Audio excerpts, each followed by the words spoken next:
Yeah, I look at mine and mine says it's like 25% women, and I'm like, really? I'm actually most things I've ever done on YouTube were like 100% male demographic. Yeah, almost right. every single time. But now I'm getting 25% female. Well, you're doing something right. That's right. Bring in those diverse audiences. I need the ladies. Ladies, if you're out there, please. Please. You need to tread lightly wherever the sentence is I don't. going. I was trying to think of what I'm supposed to say. I don't know what I was actually supposed to say. Ladies, be nice to me. Say hello. Like, comment, and subscribe. There we go. Brought it home. Well, Barry, what have you been up to since I haven't seen your stuff since your Kingdom Hearts video. What have you been up to since then? Well, that's most of it. I made a Kingdom Hearts video. I've been streaming a lot. I stream 4 days a week. Yeah. And I've made a couple random odd videos on my main channel. My God. Hoping to make a lot more. What random odd videos are you talking about? So on my main channel, I made the Kingdom Hearts video, then I made a follow-up video about Kingdom Hearts 3. And then I did a video about Remind, so people would stop asking me to summarize Remind. Then I made a weird video of an animation that isn't really anything, and I released a new How About This Game about Death Stranding that took me forever to produce, which I'm pretty happy with how it turned out. And then I made an animation about Hyrule Warriors Age of Calamity. Oh, I still haven't seen that one. I actually did see that on my subscription feed. I still haven't seen it. A lot of people thought it was actually spoilers because I referred to it as the true ending of the game. Yeah, I released the video on like the day or day after the game came out, and I'm like, I don't think this is a short game, but apparently if you call something ending, people believe you, even though it's animated. I'm like, do you think I can I could play a game 100% to the end and then animate it and release it in a day? I made that video in 2 weeks, and that is like easily the fastest I've produced a video. Dude, no contest. When Omori came out, Omori is easily my best done video, except for I have that one video with Aaron in it. But that Omori in like 2 days or something is gonna overtake that in views. But regardless, the point is, my Omori video, I played that game the day that it came out, beat it 4 days later, and then made a video on it in 2. And that was the most stressed out I have been in a week in a long time. I actually just started playing Omori last week on stream. I just did my second stream of it yesterday. Oh, do you like it? I'm really enjoying it. We could talk about that if you want. Oh, I'd love to. I forgot to do. I forgot to do the intro. I forgot to do the intro. Welcome to the I'll Discuss Anything podcast is what I usually say. I guess this isn't a podcast. This is another interview. Welcome to I'll Discuss Anything. We're with Barry today of How About This Game. Barry is streaming, and I guess do you have anything else that you're associated with at the moment? Plug my SoundCloud. I don't know. Do you actually? Fine. Do you have a SoundCloud? So I do actually have one. I think there's like 900 followers on there. It's a place for me to dump just all the random music I make for my videos and stream and stuff. I didn't know you made music. Yeah, so I've made a couple random backing tracks for some of my YouTube content. So like I did a cover of Simple and Clean. I did an instrumental cover of the Kingdom Hearts 3 theme on banjo. Really? Which was in the background of that video. Well, I took guitar lessons for many years, and banjo and ukulele and mandolin were all relatively quick to pick up. Once you learn how to play guitar, it opens up a lot of instruments, and they're fun. It's just fun to be like, hey, I don't know the chords for this thing, but it sounds neat. Actually, I can really relate. I also play banjo and guitar and bass guitar and drums. Hell yeah. Yeah, I'm a musician myself. I can play. You're right. Playing guitar kind of opens up everything, and then once you learn drums, man, there's not really anything you can't do. So I used to play a heck of a lot of rock band drums. I've never really sat in front of a real drum set. Really? Or behind a real drum set? Yeah. Like one time at a guitar shop, and then I got really nervous because I was like, I don't know how to do this without colored notes telling me what to do. The big thing really is that you've got to learn like 5 basic beats or something, and then once you get that down, you basically can now play drums, and everything just kind of flies. I don't know, man. I had that same thing that kind of went with guitar, where it was like just a snap in your brain, and then you know how to do it. Mm-hmm. And just all of a sudden. Well, with playing the rock band drums, you know, like a big hurdle from the easier tracks to the harder ones is like you have to treat your foot differently than your hands, which is pretty obvious, I think. Yeah. But it's like, no, if you're doing like a different kind of repeating rhythm with your foot, your hand shouldn't be doing the exact same thing. Absolutely. That's boring, and that's not how good drummers do. And it's like, it's also like when you first start learning guitar, you have to, you know, your two hands are doing very different things, and you can't look at them at the same time as you're doing it. So like building up the muscle memory, separating those parts of what your body's doing, it's neat. Yeah, I mean, you can do, you can play guitar and tap your foot to a different, or like, the beat of the song that you're playing, but if the strumming is different than what you're tapping your foot at, say the song's in 4/4 at 80, then you can tap your foot at that and then, you know, strum and whatever it needs to be for like the speed or anything, can't you?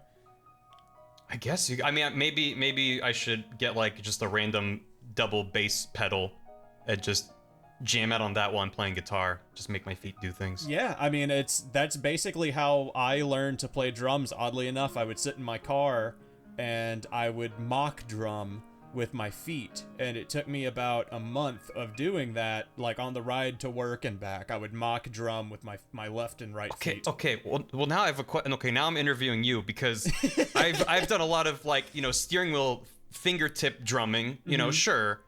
How do you use your feet to drum while you're driving a car? The feet are really important when you're driving. Illegally? I don't know. Is it a lot of sudden acceleration? Yeah, and braking? yeah. I'm the guy who I did this Friday after I got off work, and I worry about like what the people around me must think. But I was listening to some music in my earbuds, and I put my foot on the brake. And when I got to a red light, and then to do the kick drum part, I was just doing that on the brake pedal. So I scooted forward like 6 or 7 times. I just wanted to see. You if know I could that the parking brake exists, right? I don't know how to use the parking brake on my car. I don't drive a sedan. Like, it doesn't have one of those like pull ones. I drive Every like car has a parking brake. What are you talking about? I don't know where it is. That's not exclusive I drive a big Yukon. Where's the parking brake on a Yukon? Check your driver's manual. I don't know. I don't want to check my driver's manual. I just want to be able to play the drums. Because I was thinking you're gonna say that you pop the parking brake and then you're just mashing on the brake pedal and then anyone behind you just sees your brake lights doing a disco. They were, and I was worried because this lady behind me honked at me when it turned green because I think she thought that I was doing something stupid, which I was. Do you need me to call an ambulance, sir? No, I'm okay. I'm just seizuring with my foot on beat. I'm listening. Thank you. I'm listening to Rush. I'm sorry. Yeah.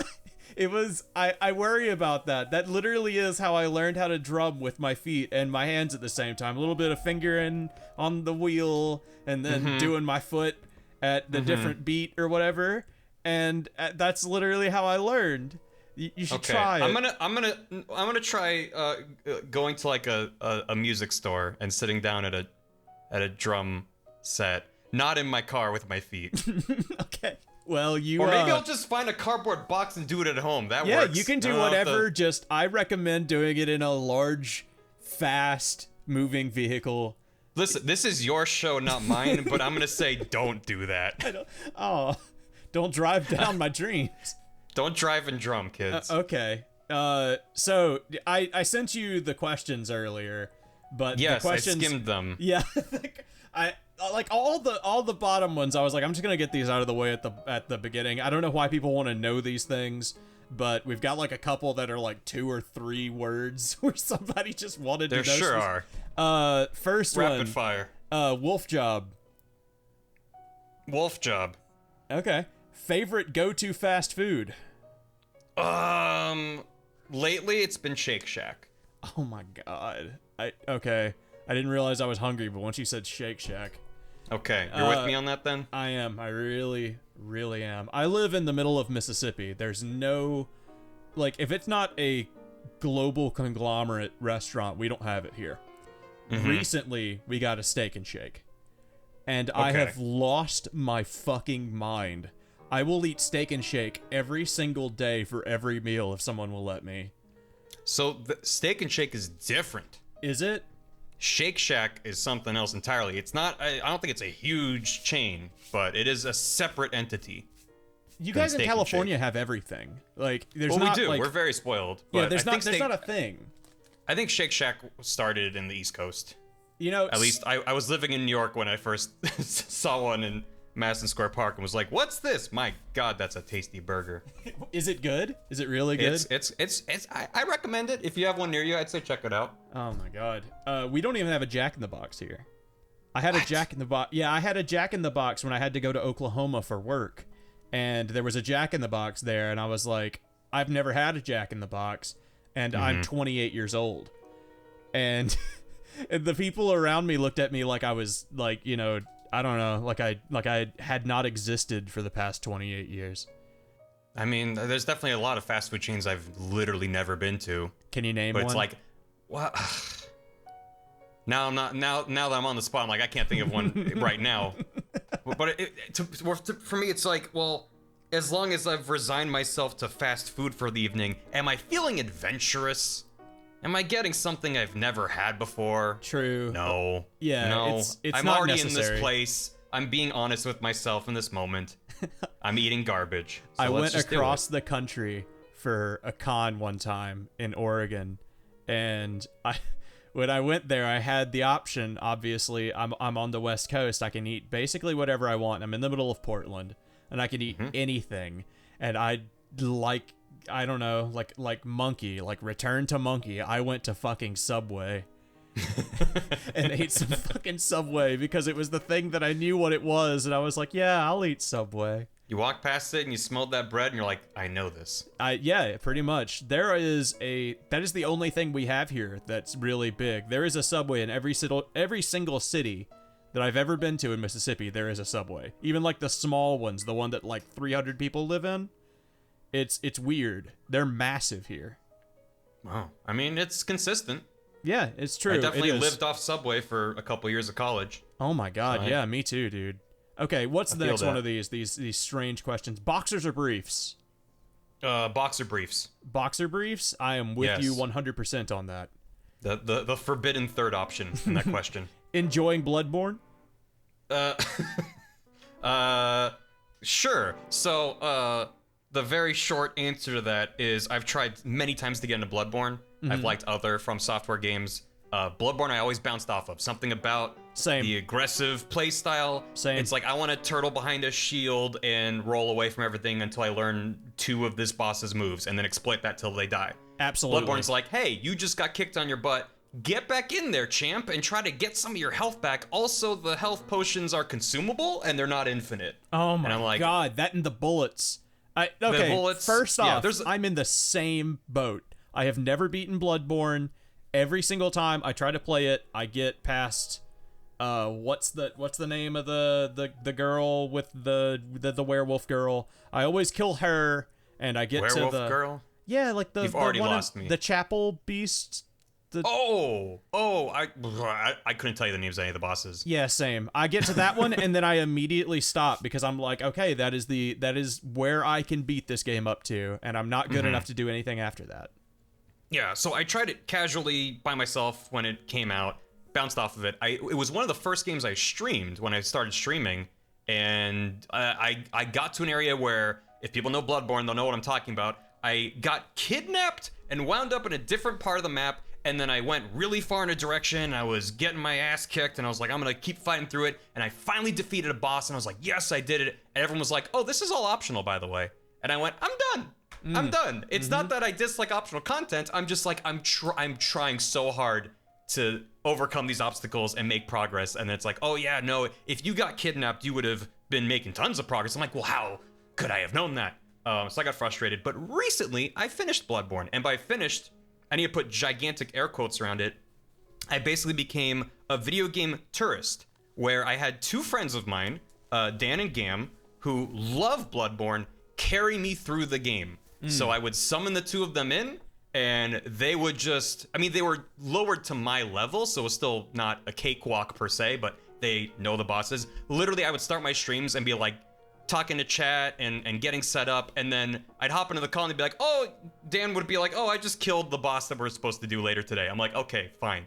They know this game. And it was a great time. I recommend it if you have friends who are willing to carry you through a game. It made a lot of people mad. I wouldn't, for a content creator, a lot of people would comment on my VODs being like, I don't like that you're doing this. They're not playing it right. And I'm like, it's this or nothing. I've tried many times.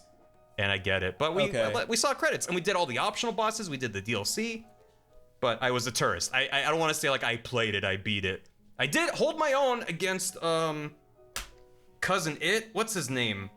This is gonna sound awful, but it's Bloodborne, and it's Bloodborne's a terrible time. It's the placenta baby thing. Oh yeah, what's it called? It's like Cousin something, I think. It's the one that's got the big scythe, the big little hand scythe thing. He's got the hand scythe. He kind of flaps his weird wings around. The moon's baby or whatever.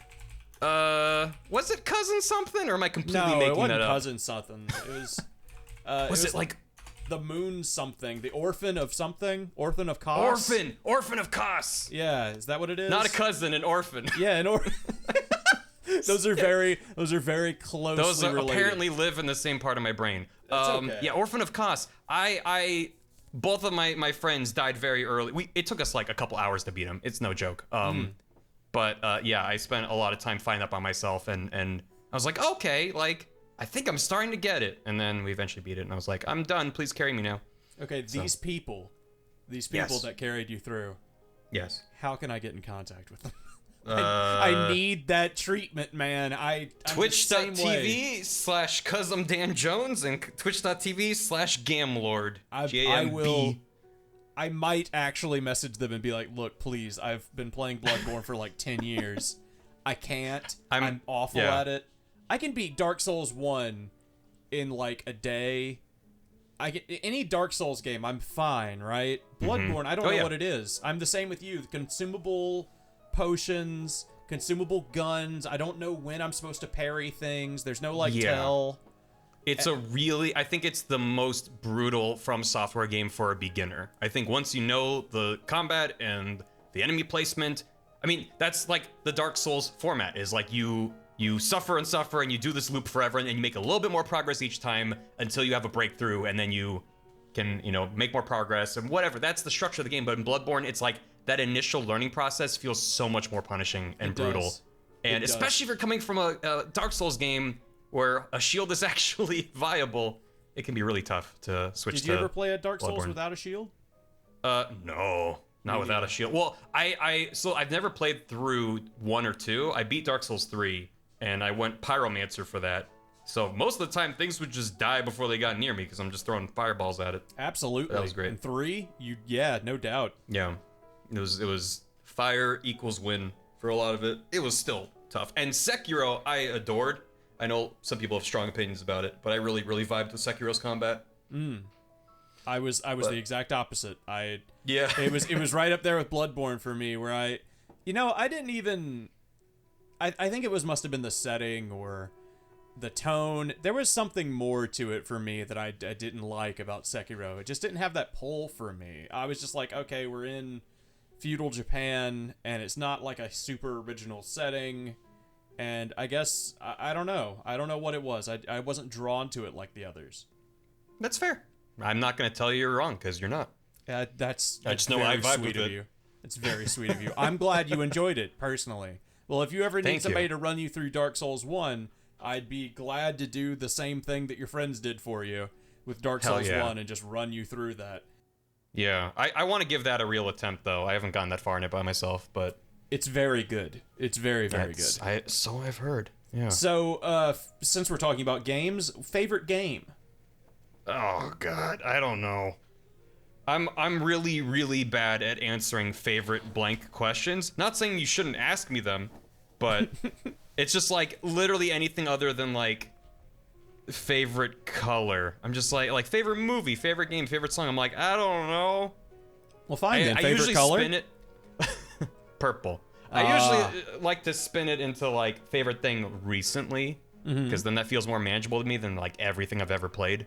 And I'm trying to think of favorite. Okay, well, favorite game I've been playing recently would be Sea of Thieves. I've been playing a lot of that on and offline of like my streams. I played it when it came out and was like, that was a fun afternoon. But now I've been playing it like a couple times a week with a group, and that's good fun. That was the thing that Ryan was really into, or Ryan McGee from Super Mega was really into, wasn't it? I believe so. Yeah, him and Ding Dong from Moni Plays, I think, were playing a lot of Sea of Thieves. Hell yeah. Yeah, I watched some gameplay of Sea of Thieves. It looked fun, but empty at the beginning. Is it better now? It's weird. I was even trying to figure this out for myself. I'm like, it's the same game, but they've just added so much stuff that things are constantly happening. There's always things you can do. It is definitely become the game where instead of like sailing around and being like, what are we gonna do next? It's like, which one of these 15 quests we've picked up are we gonna do next? Oh, that sounds so nice. It is, and it's also like it's weirdly chill until it very rapidly isn't. I was actually helping a friend learn the ropes of the game, somewhat pun intended, because sails have ropes. Yeah. But the other night, and we were like, okay, we're just gonna do this quick merchant voyage, in and out, 10-second adventure, and we literally got chased by a megalodon. We had to defeat a kraken. Our boat was getting destroyed by a volcano while we were getting treasure out of a sunken ship. It was just like everything that could have gone wrong, other than an enemy ship, went wrong. Everything the game itself can throw at you seemed to have happened. It was just like, that's neat though. Just like the kind of emergent gameplay that can happen with just enough moving pieces. That's what the game needed. Early on, it just didn't quite have enough, I think, to make the moment-to-moment gameplay interesting, besides the interactions with other players, which is always, different and interesting. Well, there's not a loop, right? There is. The main loop is just pick one of the main 3 companies to do voyages for. Be like, okay, do I want to get, whatever. One of these 3 companies, do things for them, go on a loop, grab a bunch of stuff, then go back to a outpost and sell your stuff. The main thing they added that's really interesting is the emissary system, where you're basically like, I am all in on this company, but it makes you a target for a PvP faction that you can opt into. It'd be like, all right, well now you're visible to anyone who's a level 5 Reaper, so they're gonna chase you across the map and steal your stuff. Damn, so dude, that sounds so fun. Yeah, it's neat. Doesn't Microsoft own that game? Well, it's made by Rare, which is owned by Microsoft. So yeah. Okay. Well, how did that end up being so good then? Microsoft never makes a good product. Next question. Right. How many push-ups can you do, Barry? If we're still in this a year ago. We're still in the weird questions. I'm sorry. It's okay. Weird questions are good. I remember. So I don't really do push-ups. Like when I'm actually trying to be in shape and going to the gym and stuff. Like I might do like a chest press kind of thing. I don't really do push-ups. But I remember years ago there was a Game Grumps charity stream that I was on, and it was some like, oh, if we hit this amount, we'll do 100 push-ups. I think it was 100, and I finished first, and I was just kind of amazed with myself. Not only that I could do 100, but that I was the first to finish them. After almost a year now of quarantine, probably about 2. Yeah. Seems about what I could do right now. One of these questions actually had something to do with quarantine, but we'll get to that in just a second. Let me see what the last weird question is. Why so stinky? That's an inside joke from my streams that everyone calls me stinky all the time. And the answer is why? It's just how I was made. Well, there we go. It's not a matter of cleanliness. It's just it's a facet musk of who you are. It's a manly musk. It's just the smell. It's the way that you naturally come up. Yeah, when it's conveyed through the internet, it's potent. Yeah, it must be. What's been getting you through quarantine? Shows, movies, aspects of your content creation? How you been dealing with that, man? Well, streaming's definitely a big part of it. It's definitely the only part of my day-to-day routine that's like, at this place at this time. I always start my streams late because I'm terrible with scheduling, but it's like, okay, from this time to this time, generally speaking, this is what I'm doing. Whereas if I didn't have that amount of routine, I'd be like, what is anything? And for like media consumption, I've definitely 100%ed like 3 or 4 games in quarantine, which is something I never really do anymore. Back in the day when I was younger, had fewer games, I would typically play games as much as I possibly could. Now I'm drowning in a backlog that I'll never get through. Oh my god, yes. I 100%ed, well, I played through the entirety of Hitman 1 and 2 before 3 came out. So I'd already played through them, but I 100%ed them. Did every single challenge on every difficulty. I 100%ed Age of Calamity, which took a very long time. That game has stupid amounts of post-game content. Age of Calamity? Yep. I'm not even familiar with it. The Hyrule Warriors. Oh, yeah, okay. Game that came out for Switch. Yeah, I don't know why, just Age of Calamity didn't ring any immediate bells. That's fair. It kind of came and went when it came out. And I 100%ed Ghost of Tsushima, which I played later in the year last year. I didn't play that when it came out. Still haven't even touched it. I really enjoy Ghost of Tsushima. If you really liked Sekiro, I would imagine you must have really liked Ghost of Tsushima. There are some parallels. I think Ghost of Tsushima is a much more accessible game for obvious reasons. Oh yeah, definitely. It's from what I could tell, it was very much an Assassin's Creed-esque gameplay style with the combat and everything. Mm-hmm. I have a in-progress script that's largely about Ghost of Tsushima and some of the stuff I really enjoyed about it. Yeah. I'll be fascinated to watch it when it comes out, if I apparently ever get through your backlog. Yeah. It's I don't know if anyone will care, because the gaming, like anything online, things move fast. Yes. And I move slow. So it's like by the time I gather my thoughts and make a thing, it's like, we stopped caring about that 2 years ago. So, oh well. Ah, dude. I'm so worried about that right now. I'm writing a script for Skull, the Hero Slayer, which came out on the 21st of January. That's already old news. Yep. And I'm so worried. I am so worried that when I get that thing out, no one's going to care. No one's going to give an absolute shit.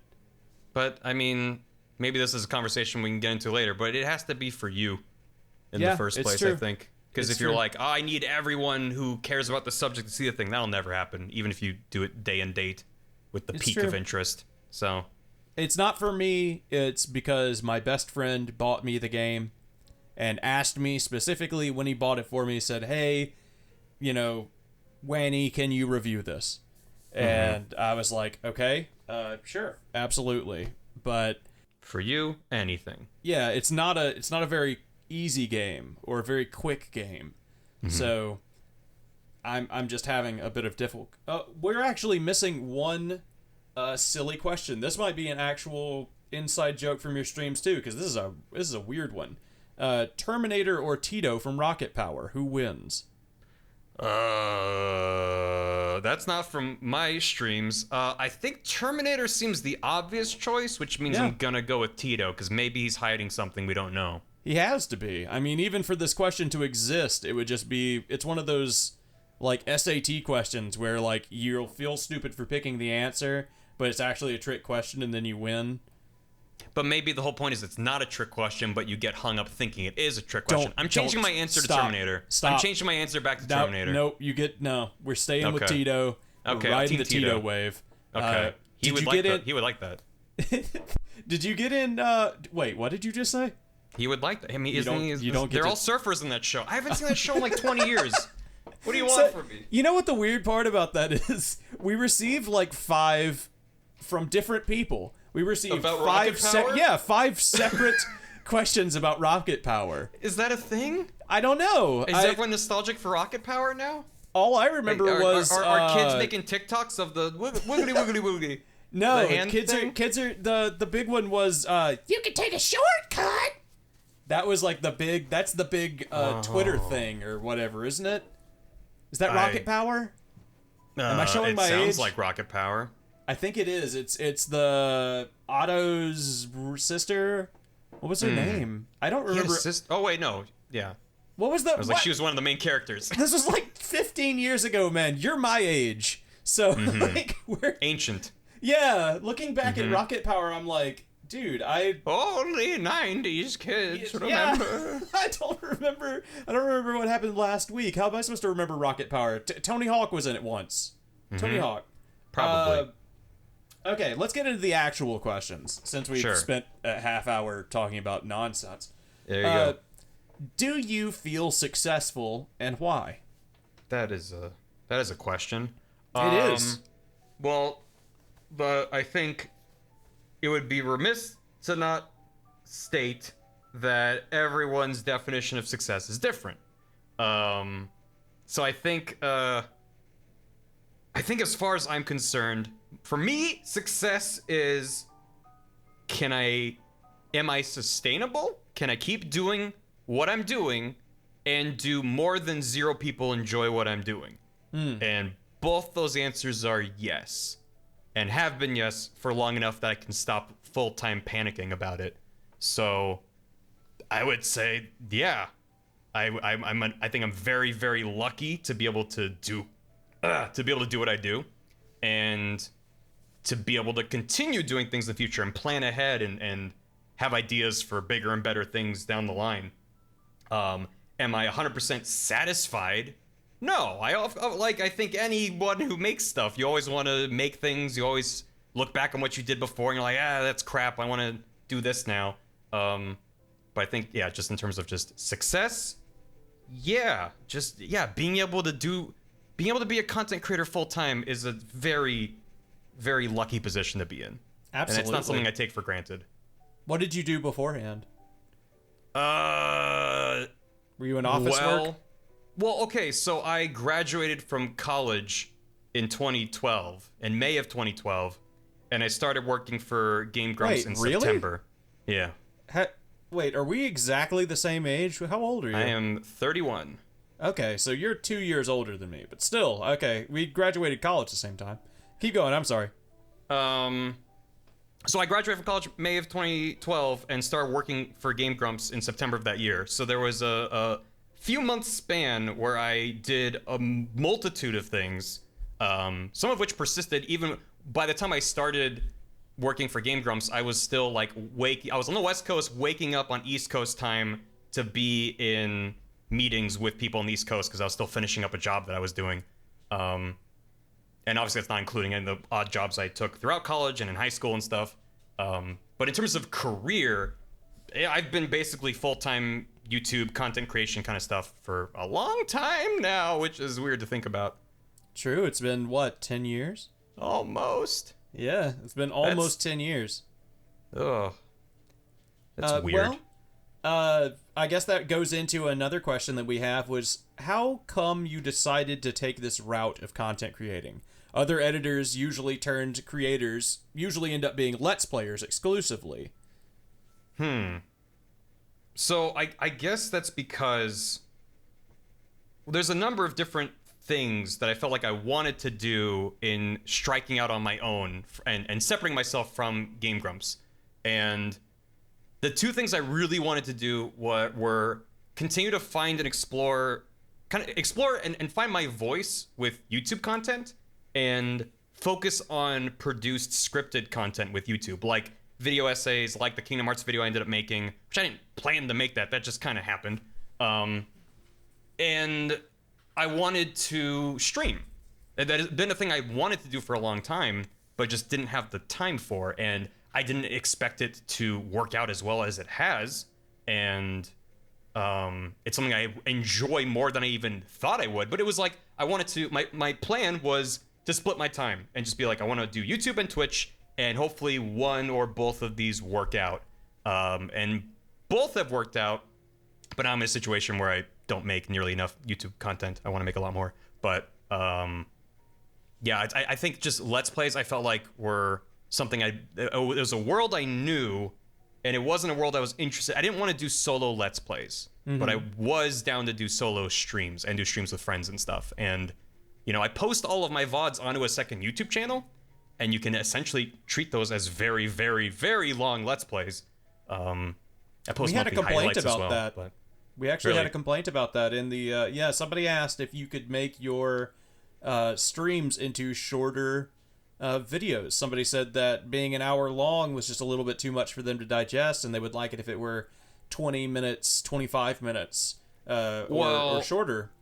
Yeah, I mean that's something I've gotten that feedback several times in the past. I stream for on average about 6 hours, and I do that about 4 times a week. So to break up a 6-hour stream into 20-minute chunks, 20 minutes or 30 minutes, whatever it is, find decent starting and stopping points and render all those out, upload all those individually, and not just create a torrential wave of uploads every single time I upload.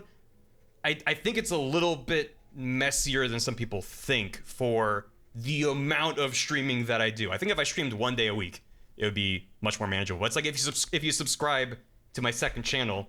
So my Twitch channel is streaming.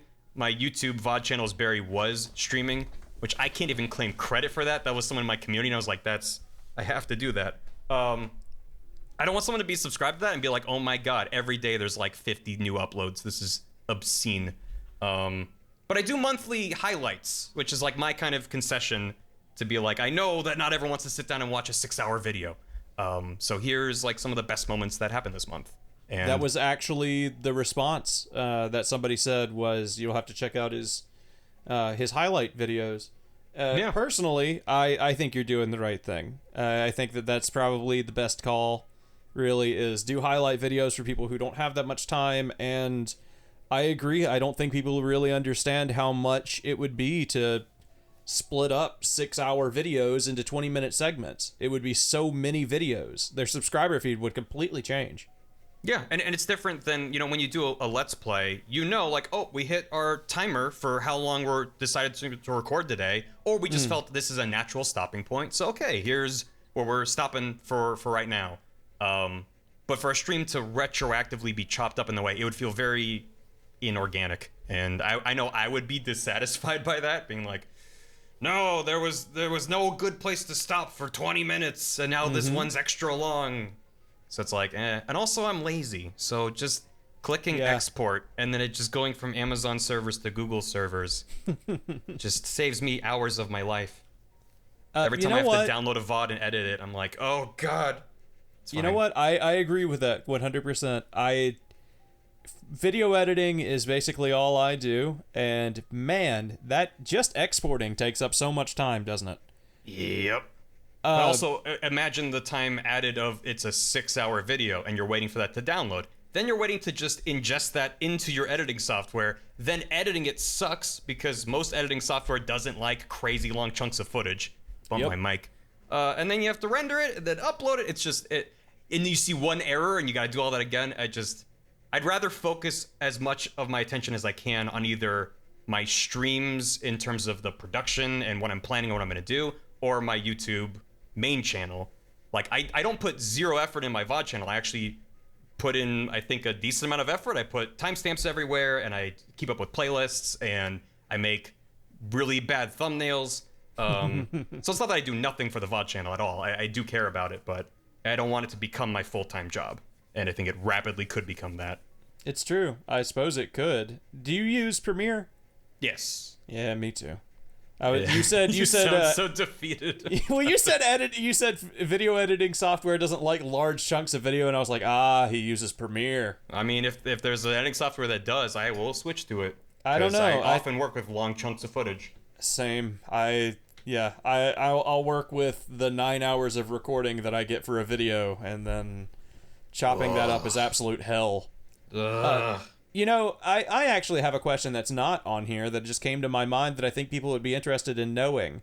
When you went to this route of content creating after Game Grumps and all of that, and you decided to strike out on your own, how nervous were you that none of that would work? What was your game plan? Did you assume that it would work because you had you already had a following, being the editor for Game Grumps, people already knew you.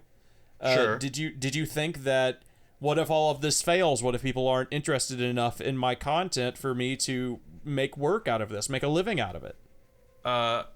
Yes, in a word. I think it was mostly I need to work faster than the panic can set in.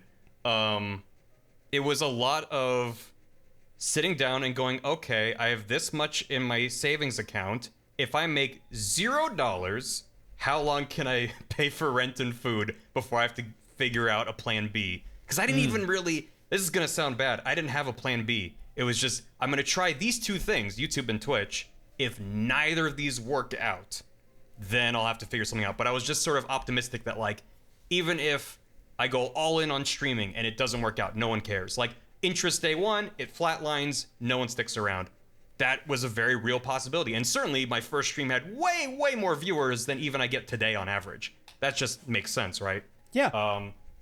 But yeah, I was just very fortunately able to, within a, because it's like the first month there was lots of excitement and interest, and then that very rapidly diminished. And it was just like, okay, if this is my new normal, is this okay? And I'm just very fortunate that within like a month or two, I was like, okay, I think so far so good. I felt like I was treading water in a hurricane. And it wasn't really until after, excuse me, after the Kingdom Hearts video came out, which was a full year after I started being solo. I think that was when I actually like breathed and was like, I think this is working. I think I'm okay. It took that long? I think it was a couple months for me to go, okay, streaming is okay.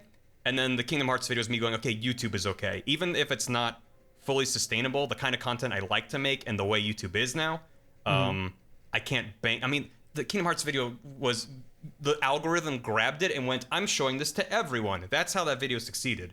I'm very proud of the work that I made, but I'm not going to go, yep, I knew exactly. I knew that video would be a success. I had no idea. Yeah.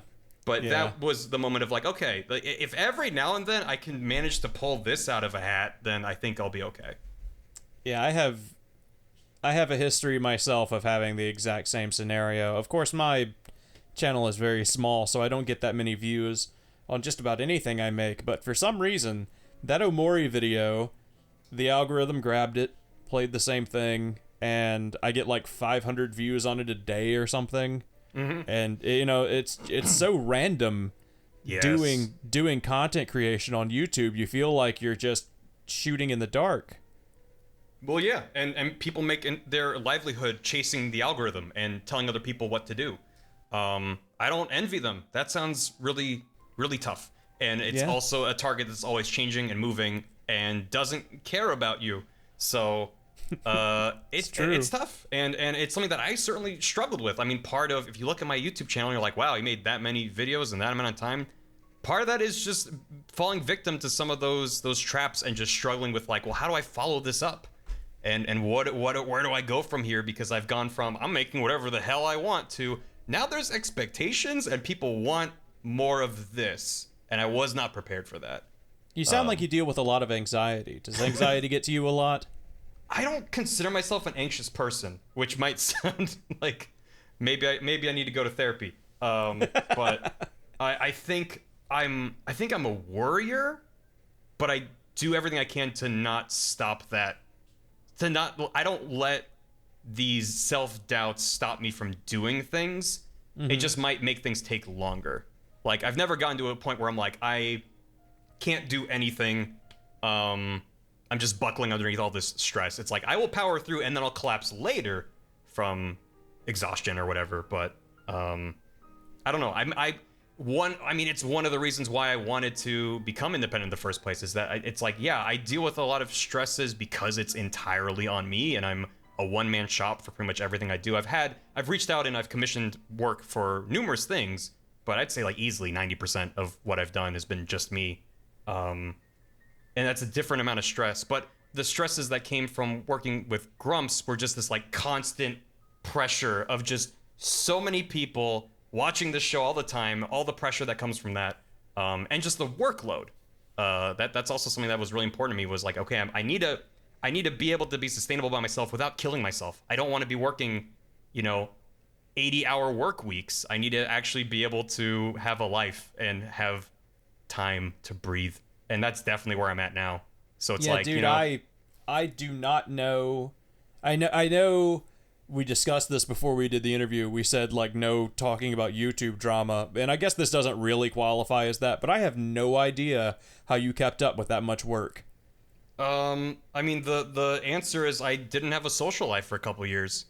You know, Did you really not? It just seemed like so much like the videos, the amount of content that channel produced was astronomical, and for a while there, you were the only editor, if I'm not mistaken. No, I was the only editor for the first couple of years. The first year, I didn't have a single day off. I mean, it's kind of gave myself, you know, a lot of the schedule is self-driven in a group like that. So it's not like you guys were all friends, you know. It wasn't like you were working for a CEO. So that's why I'm like, oh, I didn't have a social life. It's like, well, I did because I was hanging out with my friends 24/7. It wasn't all doom and gloom. I'm not like, oh my god, it was awful. But the reality is, it was a lot of work. And I remember we got an office after a couple years of working out of people's homes and stuff. And that first year, we were in the office before we got on a second editor. I was in that office by myself more often than not. And it got to me. I started to get really frustrated. I was just like, there's just so many hours that go into this shit. And I enjoyed doing it. It's a lot of it is hindsight of just like, there's so many ways this could be done more efficiently. You know, things I've learned because of that time. It's like, I don't have regrets about any of it whatsoever. I had the time of my life.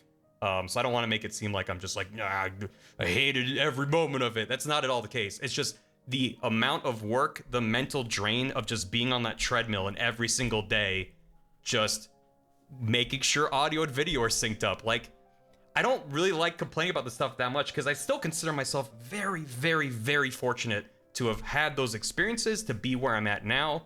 I don't regret any of it. But it's always like, I don't know, that's how my brain looks at it. It's like, well, the situation I'm in could be improved. The situation I was in before could have been improved. And it's a lot of work. And yeah. That's definitely something that I feel like people don't recognize. When I was gathering questions for this interview, I got the feeling that people didn't realize how much work you do. How much work you did. These days, I play video games and release a video once a year. True, but video editing for Let's Plays, at the amount of content that was being created, I feel like people who don't edit footage, either for a living or as a hobby, don't really recognize how much work and how many hours of manpower that goes into video editing like that. And people assume because you left that there had to be something negative in it. And I was like, the man was probably dying. Like, look at the amount of content. But I mean, also, I'm not disagreeing with anything you're saying, but also, by the time I left, I was by far no longer the sole editor. I hadn't so much as touched the Let's Play. I mean, actually, around the time I left, I was helping out because there were some issues and people had left on vacation for the winter holiday. But that was standing. It's like every now and then I'd help out with stuff, but there were two editors at that point. Matt and Ryan from Super Mega were the main editors at that point. So that wasn't like the driving reason of like I quit. I'm out of here. I can't. What did you do at the time? Were you a producer? In a way, it was just sort of a sense of like, okay, we have two editors now because one editor wasn't even like having like we brought on Kevin as the second editor. He became the primary editor for the show. I would still step in and do a lot of stuff. I basically tried to be to him what I wish I had of like, hey, are you overwhelmed right now? Let me take this series off your hands. Do you need to take a fucking vacation so you have time to recharge? I'll do the editing for the next like 2 weeks, whatever. Like I tried to do that in addition to producing all the live action content we're doing. I started experimenting. That's around the time I made the first How About This Game. So, but even then, it's like just having one person isn't really enough for the amount of content that's being produced at that volume, while also trying to maintain quality. It's just you're always losing, is what it feels like. The amount of content that's being done, and it's also, you know, it's funny because I mentioned I skimmed through the questions you have, and I know one of them is what was my favorite edit, and it's a question I've been asked a lot, and I kind of have a go-to answer. I'll just tell you, it's a Bill Nye bit that I edited and animated Bill Nye's head talking on a phone, and I felt like it was a good example of me having fun in a way that heightened a joke that was already there. It was already a funny bit that I think my work amplified. But the only reason I even like feel that way is because I've watched fan-made compilations. Because if you're like, hey, do you remember this one editing bit from this episode? I'd be like, no, I do. Absolutely. I do not remember, because I was just like, I have an idea. I'm gonna get it done. I'm gonna hit render, and I'm gonna stop thinking about it. Like, your relationship to the work is so much different when you're on that side of it. I gotta ask, in comparison to most edits you did, how long did Our House take? Well, okay, Our House took maybe a month. Yeah. It wasn't full time. It wasn't my sole focus, but I had a rough edit of it done in like 2 or 3 days of just like, I made the loop of the song, and I have a JPEG of a house that I'm zooming in on. Sorry, a PNG of a house.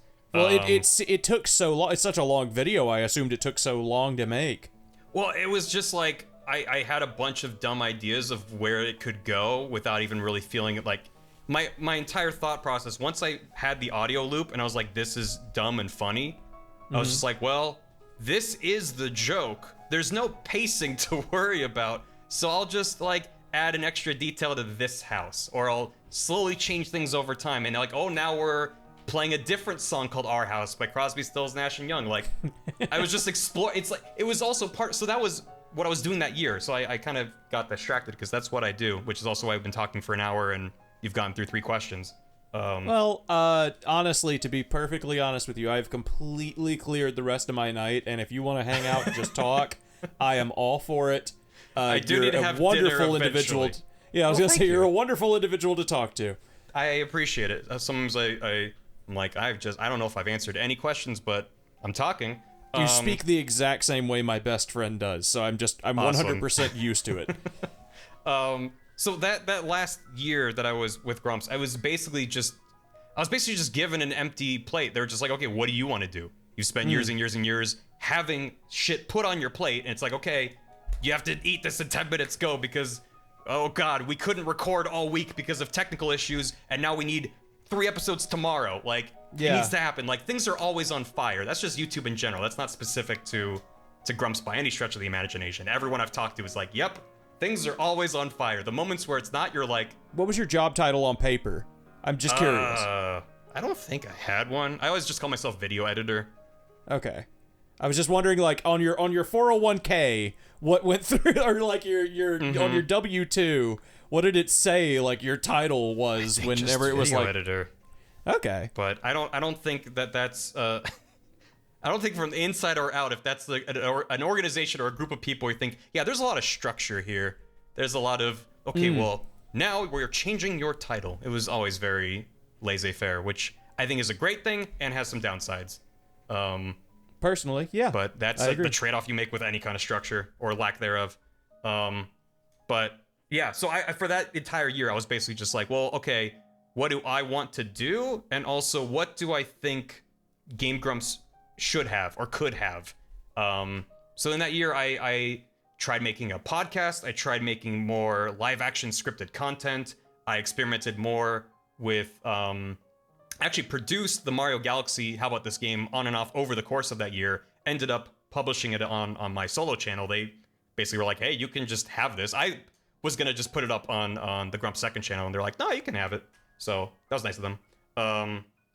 But it was just a whole lot of just like trying different things, and nothing was really sticking. And it was just like that gradual realization that's like, nothing I'm making is really sticking. It doesn't really seem to have an audience, or it's not really finding its audience. And I don't think that it's like, I enjoy content creation. I don't enjoy producing.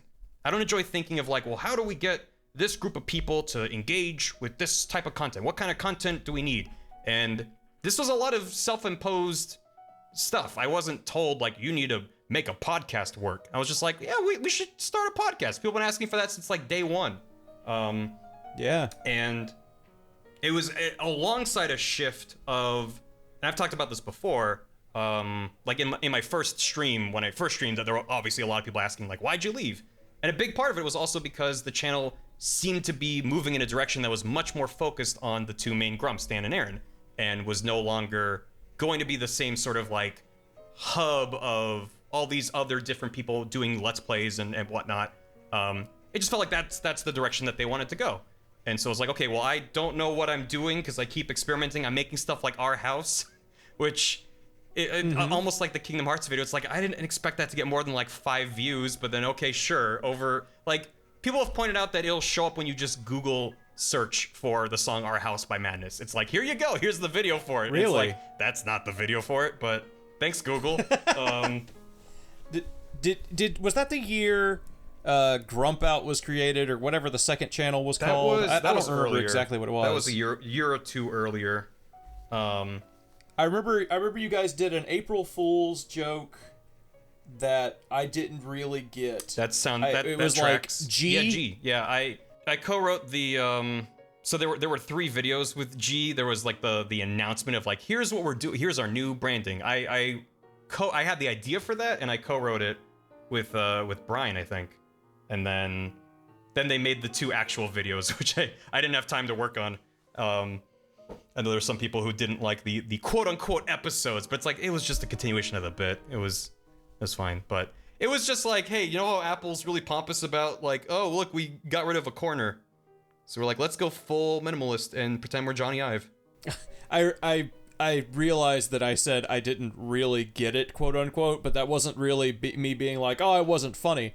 It was more that at the time I thought that it was sincere. Well, originally that means it's a good April Fool's joke, I guess. True. I immediately thought it was sincere, and I was like, oh, they're gonna do G? Even I remember somebody sent it to me. I don't even think I was subscribed. Once there's like close-ups of Aaron's hands clapping and he's like drooling out of his mouth, you're like, oh, this is interesting. They're going in this direction. Yeah, well, hey, I don't know, man. You guys did a lot of weird stuff. True. You did the jingle jangle problem on our hands bit, and a lot of really weird Crunchyroll ads. I mean, you guys did tons of experimental stuff. Well, that's also... That was why I was like, we should do more live-action sketch comedy, which no one enjoyed. Part of that's because I think there were a lot of faults with the live-action comedy we tried to do because it wasn't funny, and I'll just take the hit for that. A lot of it just was because part of the problem, and this also is something that is also a vague answer to another question that I saw on your list, which we'll get to maybe. It's like I work really good when I have a purpose, when I have something I'm driving towards. So being told, hey, we got this brand deal with Crunchyroll, Barry, write a script.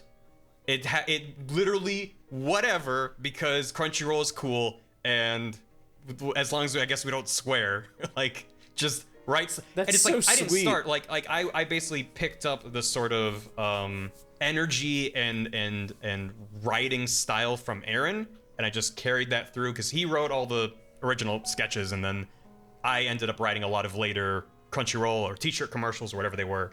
So I sort of like picked up that I had a starting point and I sort of ran with it. And I didn't write all of them. I'm not taking credit for that. But it's like, okay, we have to convey that Crunchyroll exists and you can watch anime and there's like a discount code or whatever it is.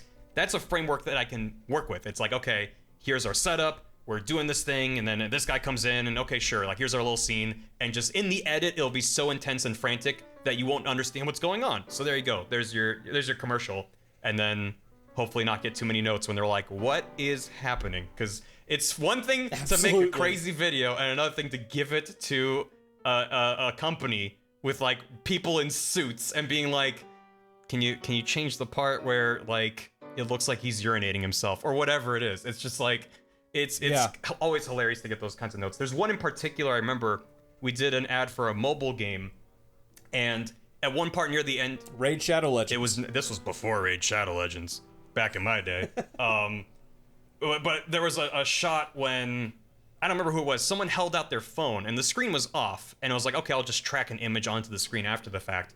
Where they're like, oh, like check out the app, here's the logo, like on my phone. And I deliberately tracked it poorly, so the icon like slid out of the phone and was like hovering next to him. And to me, it was hilarious. That's such a stupid. I don't know. I can see it in my head, and we're it's just hilarious. like, oh, check out the app. It's like, where's the icon? Like, this is what amateur hour is this? And the note came back of like, hey, we need the icon to stay on the phone, and it's like, Okay, fine. Like every now and then that kind of you stuff. can't do yeah, the and joke? sometimes we push back on it, but I was never the one having those That's conversations. so funny though. Yeah, I mean that's also why the things we did get away with was always like, how did we? But that's the thing. It's like you're coming to our group and saying make a thing for us. It's like, well, we're gonna speak to our audience the way we want to. If you wanted to just attach a commercial you made to a video, that's a separate conversation.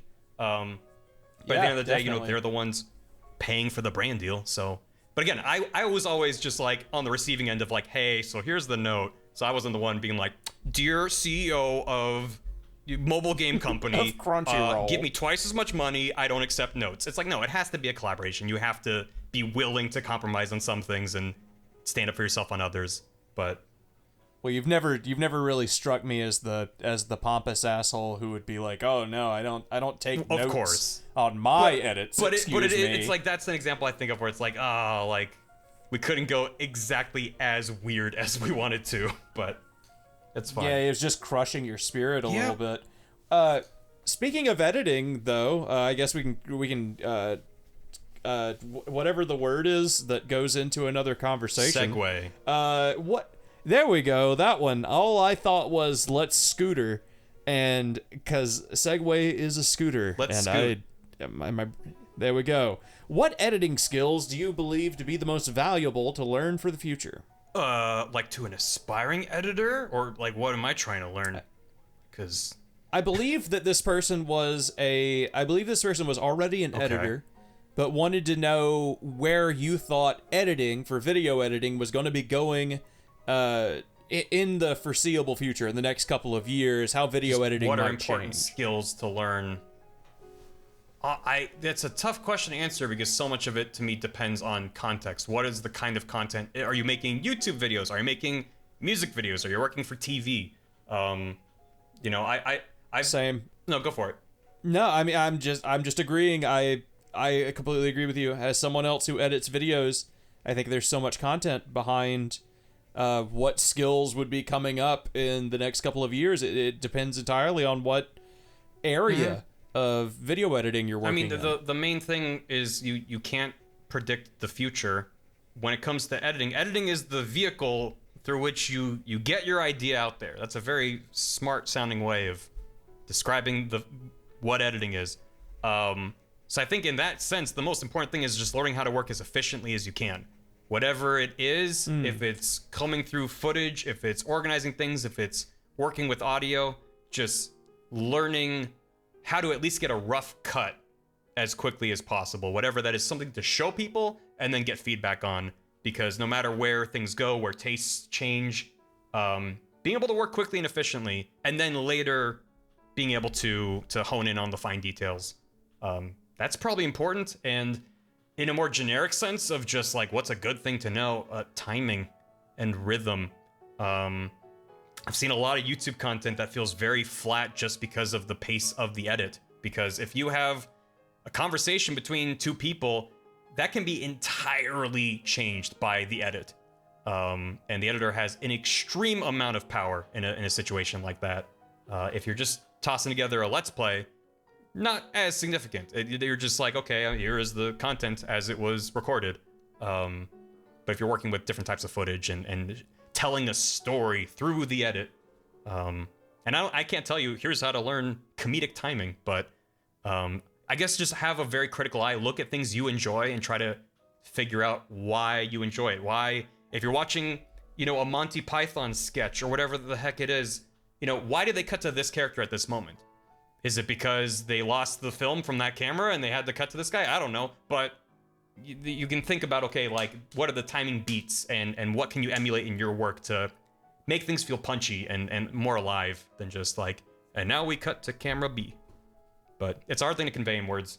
Do you do the same thing that I do? And I was trying to think while you were talking of another thing that might, as an editor myself, something that might be good as a little bit of advice. Do you do edits and then leave it for a day and then come back to it to make sure that the comedic timing still works, like the next day or a couple of hours later? Rarely intentionally. but all the time, yes. Like, I'm not going to do something and then rest on it just to be like, do I still like it? I do that with ideas. I do that with scripts. But with edits, yeah, I mean, the thing I can think of is the Kingdom Hearts video that I made is half an hour long. That thing took me months to animate and edit. That took ages. And a lot of that process was just working through the video linearly. Sometimes I jump around based off of kind of the art that I had done at the time.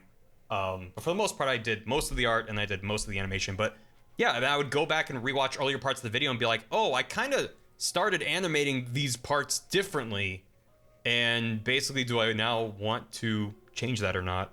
But it's weird because I think with a project like that, I have to just trust myself at that point. Like, that's where the script writing comes into play as like, script writing is by far the hardest and most arduous part of the process for me, because once I'm in the trenches working on the video, whatever it is, I'm just go mode. I'm not really reflecting on what I'm doing exactly. I'm just like, I need this PNG to wobble, and then this one slides in and that one wobbles. Like, it's very much black and white. Here's what needs to be done.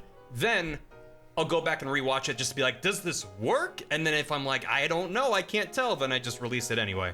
But Do the scripts say PNG wobbles in them? Do you do like very heavy-handed scripting?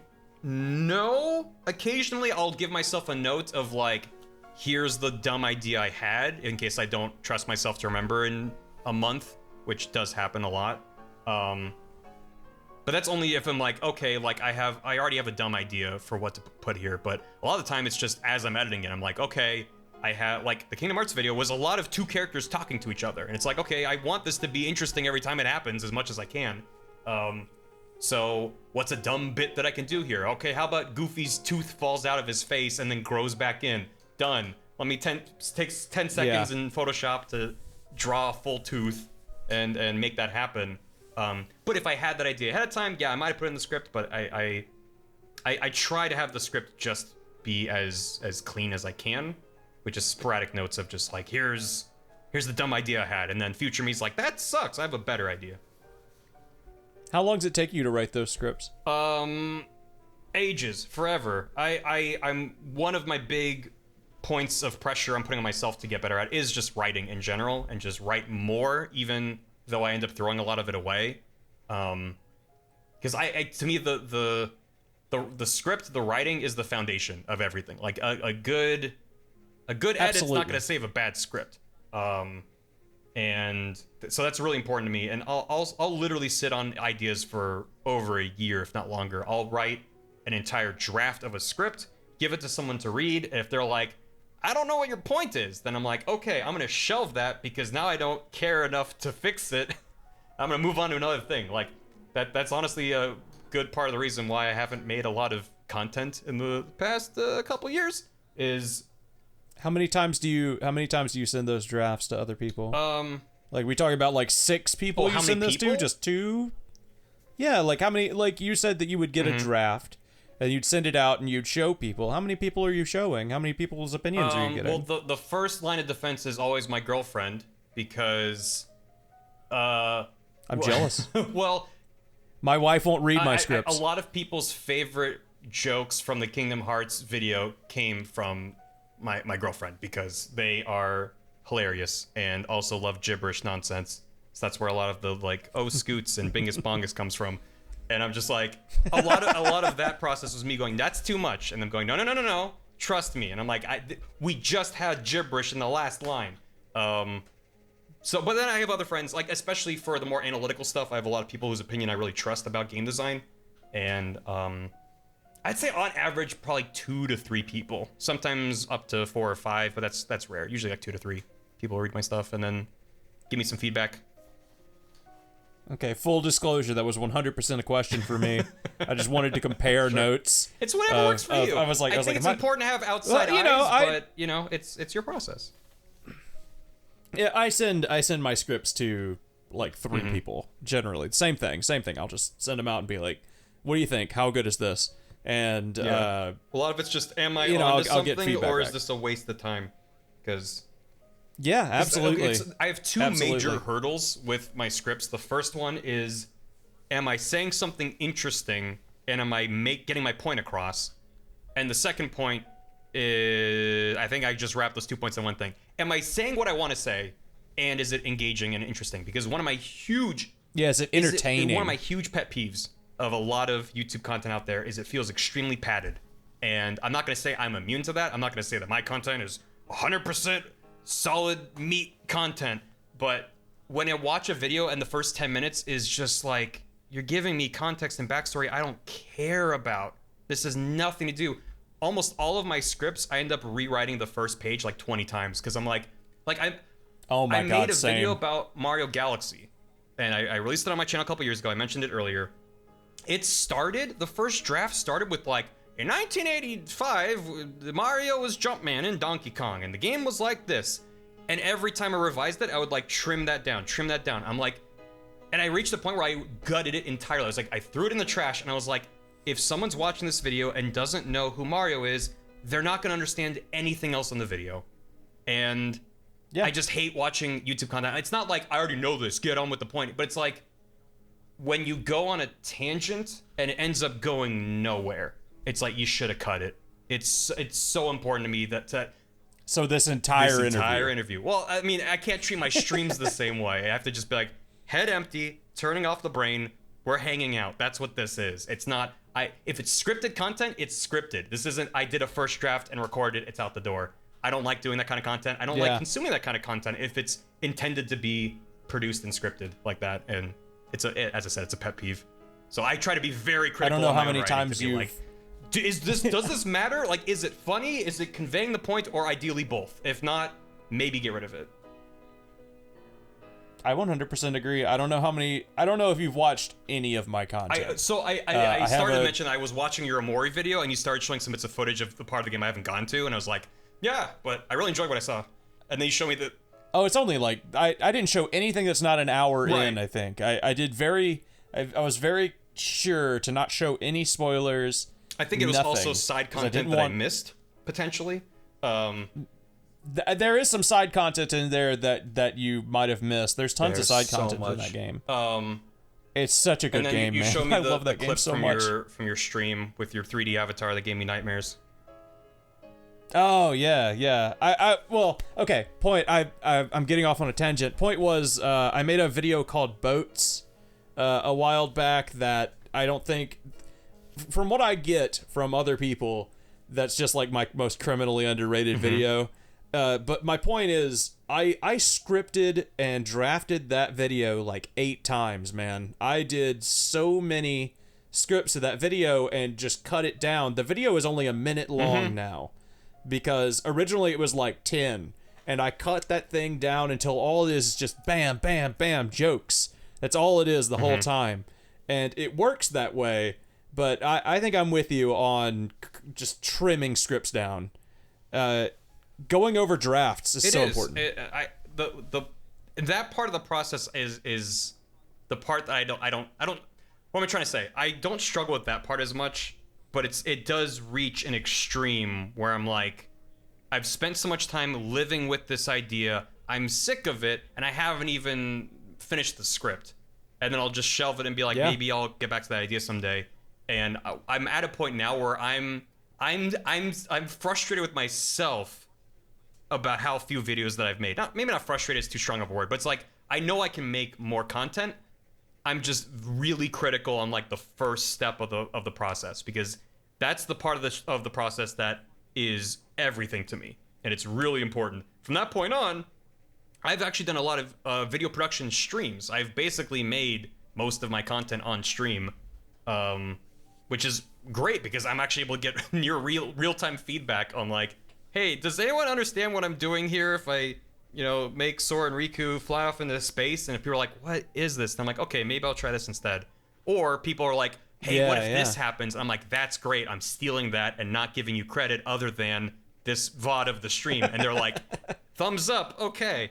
So that's really fun. But it's like I can work on art on stream. I can edit on stream. I can't write on stream. So I really... It's like that's the first hurdle, and it's awful. And I'm like, I need to get faster at it, and I need to lower my standards enough where I'm actually done with scripts and moving on to the next step of the production. That's where I'm at right now. Do you do what I do and you just cut yourself, like, you shut yourself in a room to write scripts? I completely get rid of everything around me, like no outside anything. I don't, because I find that when I try to do that, then it feels like, okay, you're in script writing mode, and then nothing comes, and then I'm just sitting there like, what do I do? Really? You mentioned editing mode earlier and just getting like really into just going straight to work. That's how I am with scripts. I wish that's how I was with that's script. the exact same way. So I am that way sometimes with certain types of content that I write, but it's specifically the game design analysis videos that I'm struggling with the most. Something like Kingdom Hearts, that's like I'll knock out most of that in an afternoon, and then the revisions are just honing things in, tightening up jokes, adding jokes where there weren't any, because that's just like, well, this video is a vehicle for jokes. I'm not trying to act like I'm smarter than I am, so I don't have to worry about that. Just, is it funny or not? But if I'm like, hey, I have a weird idea about Death Stranding, okay, well, what do I want to say? What's of the 50 things I want to say, what's the most important thing? And I think that's where I struggle, because I don't do reviews, or I think with a review, correct me if I'm wrong, you're able to kind of focus.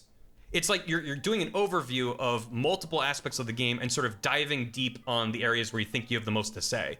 Yeah, I'd agree with that. Whereas the kind of analysis I like to do, I'm ignoring 90%. Like, people think I hate Mario Galaxy because it's a very critical video. I'm very negative towards the game. The game that I'm the 29th fastest in the Switch version. The fastest boy. But in that same video, I'm like, I remember liking the music and the characters and stuff, but it was the level design that was lacking for me when I looked back on the game years later. And why was that? And that was the journey that took me into kind of coming up with this theory about the course clear design versus the open sandbox exploration kind. Unironically, this is 100% true. I did not make a Mario Galaxy video because you did. Really? You had the same shit. You had the same shit to say. Like everything that you said, I was just like, well, I just agree with him. I have been there though.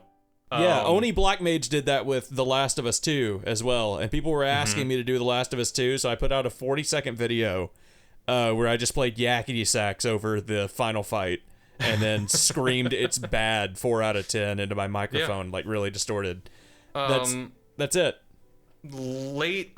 Summer of 2019, I was working on a script about comedy in games, and I'd recently done replays of Portal and Portal 2 on my stream, and because I've had this weird idea that I haven't really been able to pin down about comedy in games, and how most of what we think of as comedy in games is the writing, and that's not what's unique about video games. It's the interactivity element, and it's how do you tell a joke when a player is control of the camera and the movement and the pacing.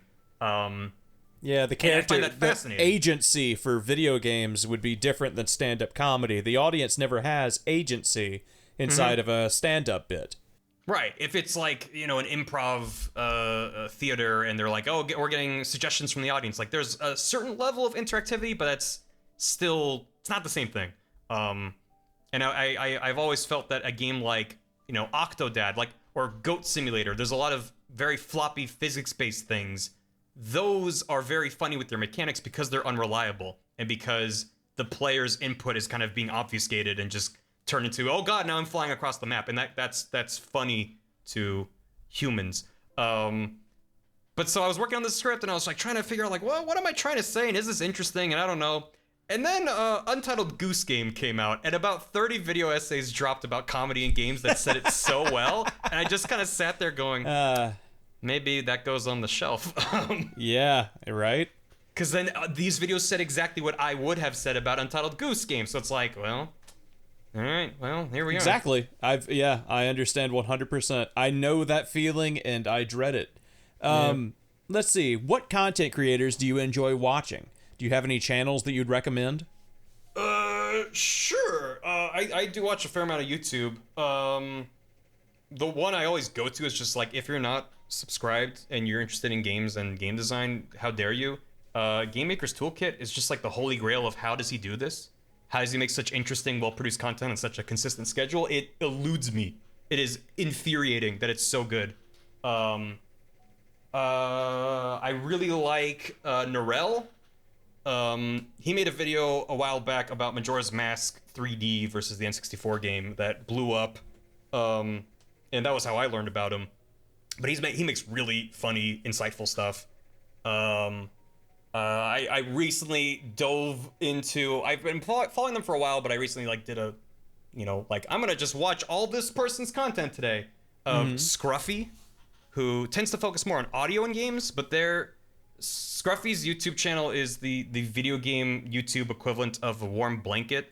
It's just so nice, and his delivery, his voice is so nice. He makes a lot of musical arrangements for his videos. Like lazy game reviews? I don't know if you're familiar. I'm familiar. I really like Lazy Games Review's voice, but there's something about Scruffy where I'm just like, yeah, tell me about Sonic's time signature. I'm just saying that I generally hear that about Lazy Game Reviews. That's usually how people describe his stuff, is it's cozy. But it is, from what I haven't followed LGR for a super long time. I've seen a handful of videos. But Scruffy's stuff, it tends to be, there's a lot of hand-drawn art. There's like a slow, methodical pacing. Just watch one of his videos about games and prove me wrong, because I don't know, it's just really nice. What else? Retro Game Mechanics Explained is one I learned about recently.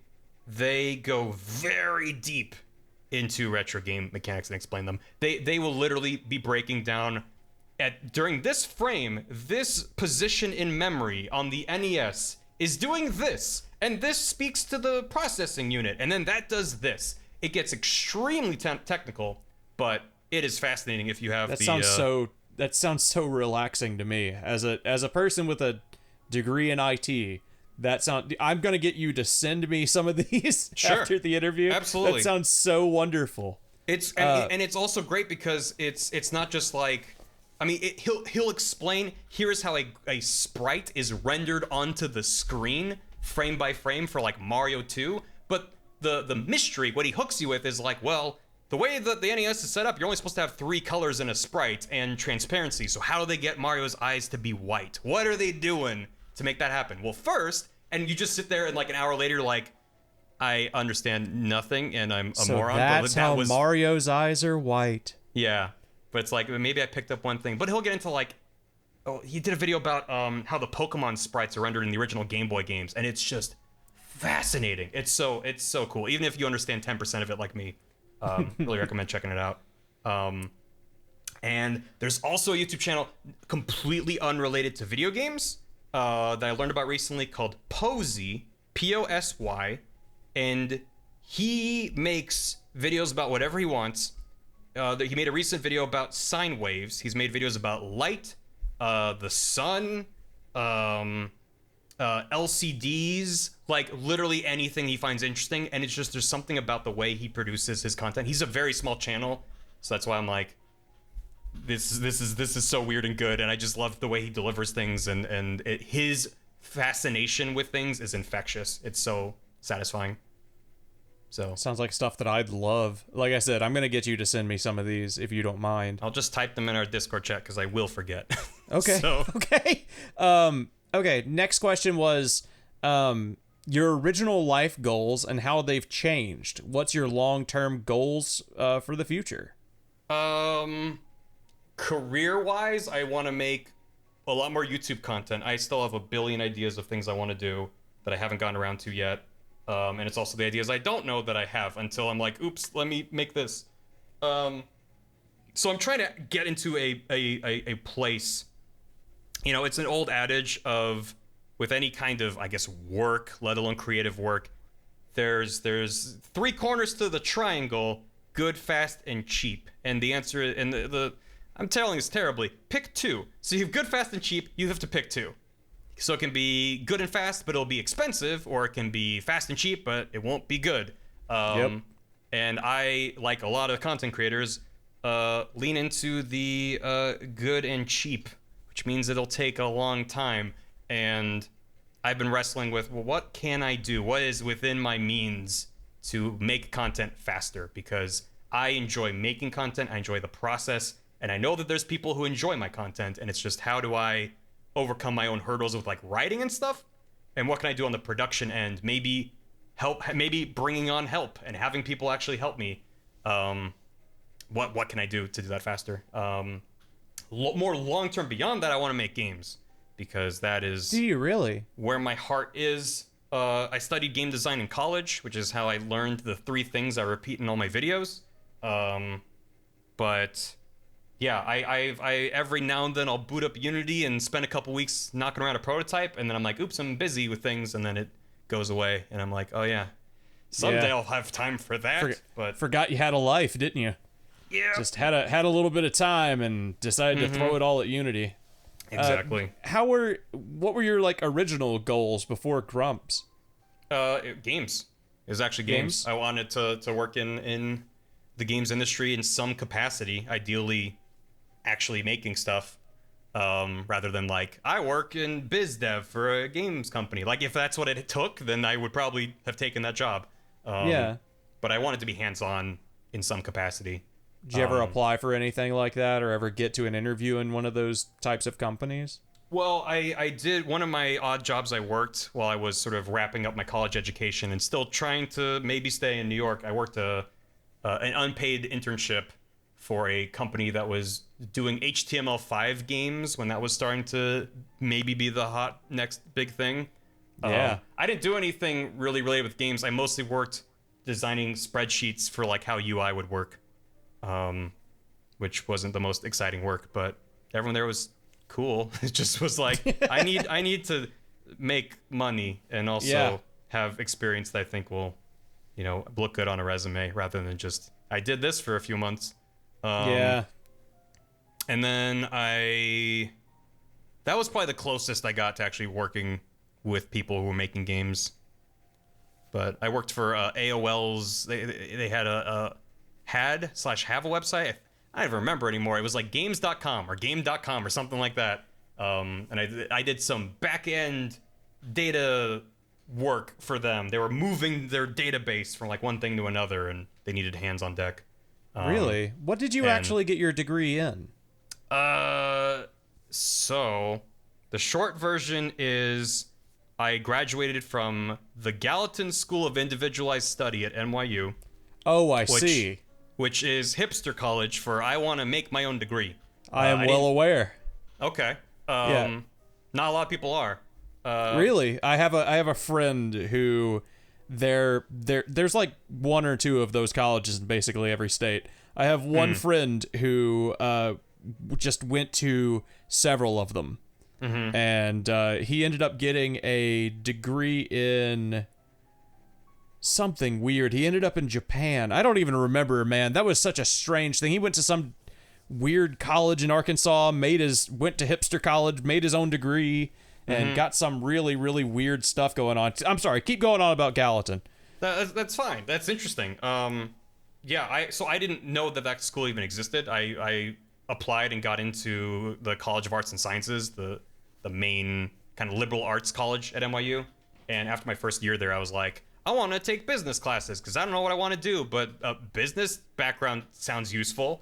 And my advisor was like, you're going to have a really tough time taking business classes from CAS, so try applying to Gallatin. And then I transferred to Gallatin my sophomore year and spent a year not sure what I wanted to do. For a little bit, I thought I wanted to major in like globalization and business in a globalized society. And then I realized I think I'm doing this because I think it sounds impressive, but what is this even a job? I don't know what this is. You don't even care. Yeah, it was just like, I know I'm interested in business, but also most of these business classes are just kind of like, you get a case study about like Coca-Cola did a thing in the 80s, and it's like, okay, at what point in my future is this going to be applicable? Like on a small scale, maybe, but it was interesting, but I was like, I don't know. I don't know what I'm doing here. There are definitely some bits I don't regret those decisions. But I also picked up a minor, which was the business of music, entertainment, and technology. And that I took a bunch of really funky classes to satisfy my minor requirements, and one of those classes was about video games. And the rest is history. I changed my focus to video games because that single class I took to fulfill my minor requirement was the first time I received any kind of formal education related to games. And I went, oh, games are a lot and can be more. And then so ultimately, I don't think it even says it on my diploma, but my concentration, as it's called in Gallatin, was video game theory and design, because game theory is a different thing. That's math. It's called video game theory. You have a. Are you telling me you have a degree in video games, sir? No, I have a degree in individualized study, I think is what it says. But so at Gallatin, in order to graduate, you have to go through a process called the colloquium. You have to have a 2-hour-long conversation with faculty members of your choosing, and you basically vouch for yourself. You're like, this is what I spent 4 years doing. Please graduate me. So that's fun. But you know, something you mentioned during all this actually came up in another one of our questions. You said, you know, video games, I love them, and they could be so much more. Somebody wanted to know, what was the first game that you played as a kid that made you feel like games were more?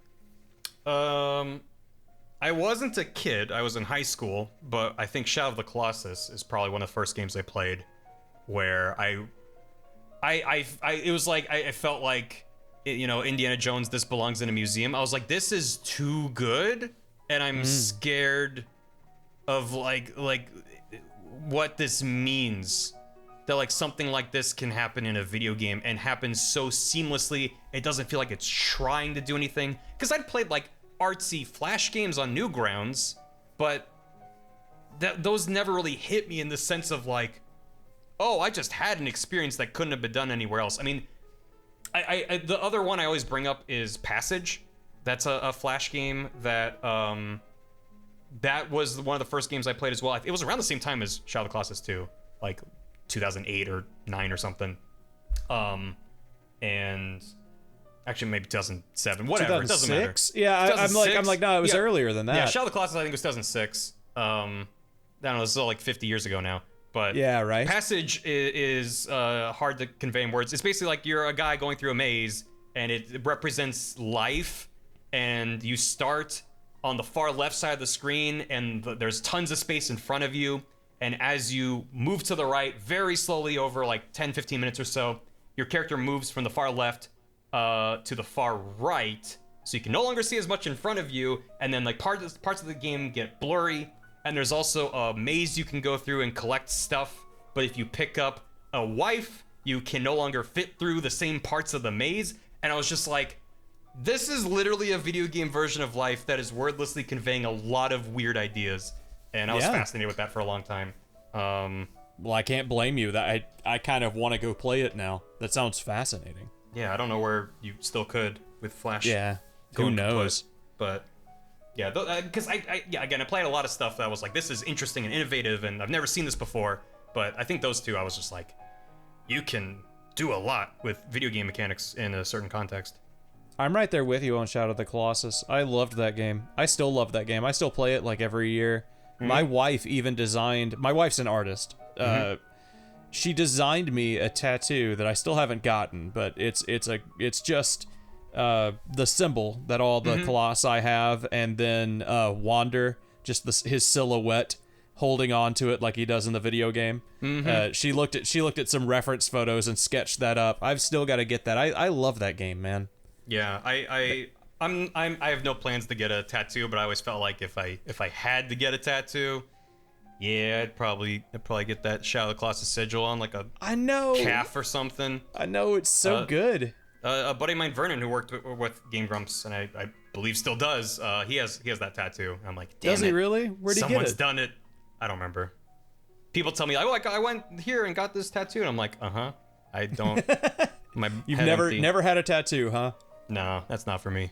But I've got 2 of them. I was the same way, man. I didn't want tattoos at all until I was 18. I married my wife, and she was like, tattoos are sexy, and I was like, a way I can impress Well, my then. wife. Yeah, exactly, right? What do you Like, I have? was like, I've got the Full Metal Alchemist homunculi symbol, the Ouroboros. Yeah. Is it red? Yeah. No, it's black. Okay. I don't know why for me about tattoos. I only want black tattoos. I don't like color in tattoos. Sure. I just know the homunculus symbol is it always red? Maybe it's not always red. I think it's red in the original 2006, but it's black in the new one. I don't remember. Okay. I'd have to actually go look, but I've got that, and it's black, and it's on the nape of my neck on my back. Nice. And then I've got this big devil head on my leg that's from Oyasumi Poon Poon. I don't know if you've ever read it. I have not. It's my favorite manga. I would recommend it a lot if you like if you're like me and you like looking at things that it's like the House of Leaves of manga. You know, it does something different with the idea of what it is. Yeah, with the medium. It's very impressive. Yeah, and write that down and send it to me, because I'm gonna forget what that's called. But that sounds right up my alley. It's actually on my background right now. Nice. But yeah, it's just like Poon Poon's head near the end of the book, and then inside of it, it's got the rest of his the rest of his forms that he changes through during it, and then the title. And it's a drawing by Omocat, who did Omori, which I found out literally as Omori came out. I was like, wait a damn minute. I just saw it, and I thought to myself, oh, that looks very familiar. What is that? Wait a minute, that's my fucking tattoo. Mm-hmm. I recognize this person's artwork. So I had a slightly less personal revelation with Omori when I was looking into it, and a friend gifted me the game on Steam, and I was like, this art style is great. And then I saw it was developed by Omocat, and I was like, I know of Omocat. That I in the before times, I would go to Little Tokyo in LA a lot, and there's a clothing store that often has Omocat prints and clothing and stuff. So Really? I've been familiar with their work for a long time, but I had no idea they kickstarted a game 5 years ago. So that was a pleasant surprise. She's a wonderful artist, man. I love her work. I've got so much of her clothes. Mm-hmm. I just need to buy more of it. They recently came out with the Omori clothing line on our website, and it immediately sold out within 6 hours. Damn. And I was very upset because I didn't get to it till the next day. But people basically were all complaining, you can't get these anymore. They had one that was the pink shirt with all the kids laying around like they do when you come out of white space. Aww. And I really wanted that, man. I really wanted it. Maybe they'll make more. I hope so. Okay, let's see. Back to questions. Yes. I'll try to give less verbose answers. No, it's fine. I know you said you have to eat dinner soon, and I'm sorry that I'm probably, as an interviewer, I could probably just be like, come on, Barry, let's speed this up, but Stop talking and answer the question, damn it. but no, to be perfectly honest, I'm enjoying the conversation. I am too, thank you. Let's see. Your favorite and least favorite projects that you've worked on and off the internet. The first thing that comes to mind for least favorite is probably the live action sketch show that I was developing with Grumps that I brought up earlier. Did it have a name? It was called World Famous. And there were only a couple that we released. There were a few more that were shot, and I didn't even edit because it was just like a perfect storm of bad. And I put a lot of the blame on myself, almost all of it. I'm really not I'm not pointing fingers here. What was it? Like, I don't think I've ever seen it. It was just a handful of sketches that we made and developed, and I co-wrote, I think, all of them, and I edited all of them. We shot a bunch of them, but like, I mean, to get to my point from earlier of just like, my writing, I think, is at its best when I have a goal and a purpose. When it's just like, tell a joke. If someone on the street is like, hey, funny man, tell a joke. You're like, I don't know. It's tough. I have a lot of respect for sketch writers, and it's not easy. And so, like, we're workshopping ideas, and we're making each other laugh, and we're like, okay, yeah, write that down. And then at some point in the process, it just doesn't work. And it's a bummer. It's disappointing. And then when the feedback is immediate and visceral and negative, it's like, okay, let's take one more swing. Nope, still no. Okay, maybe this is not what I meant to do. How do you deal with that, man? How did you deal with that? Grumps got a lot of negativity over the years. And I mean, I don't think that you were the one who got the most negativity out of comments and everything. Probably one of the least, since you had such a hands-off, you were the editor. How did you deal with the negativity that you guys got over stuff? Did you have a way that you dealt with that? Like a I don't know, go on a fucking vacation? I don't know what to say. Well, I think, at least I can only speak for myself. I think what you do when you're dealing with just that vast quantity of eyeballs and people, you have to distance yourself from it in some way. And I think it's easy to take that to an extreme where then you stop engaging with the community that's there. And again, I'm certainly guilty of that, where it's just like, okay, I'm just hands off going, I'm gonna disappear for a bit. And that's maybe not the most mature response, but sometimes you kind of got to do what you got to do to maintain your sanity. But it's something that I struggled with for a while, because I almost had the inverse problem from a lot of other people within the group, where I was receiving immense praise for wiggling JPEGs around and PNGs, and no one prepares you for anything like that. Like, maybe you might be prepared for failure and for people disliking your work.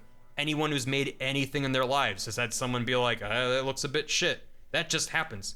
But having people literally be like, Barry, you're an editing god. And I'm like, I couldn't last a day in television or film. I edit Let's Plays, and I'm glad you like them. It keeps me employed, but what I'm doing, anyone could do. And that's part of why I ended up making a behind-the-scenes video. And even at this moment where we're sitting right now, I still plan to make at least some form of tutorial making of stuff to just share the knowledge I have.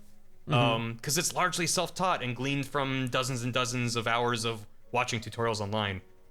That's all right, man. You taught me how to edit. You're not the first person to say that, and that blows my mind.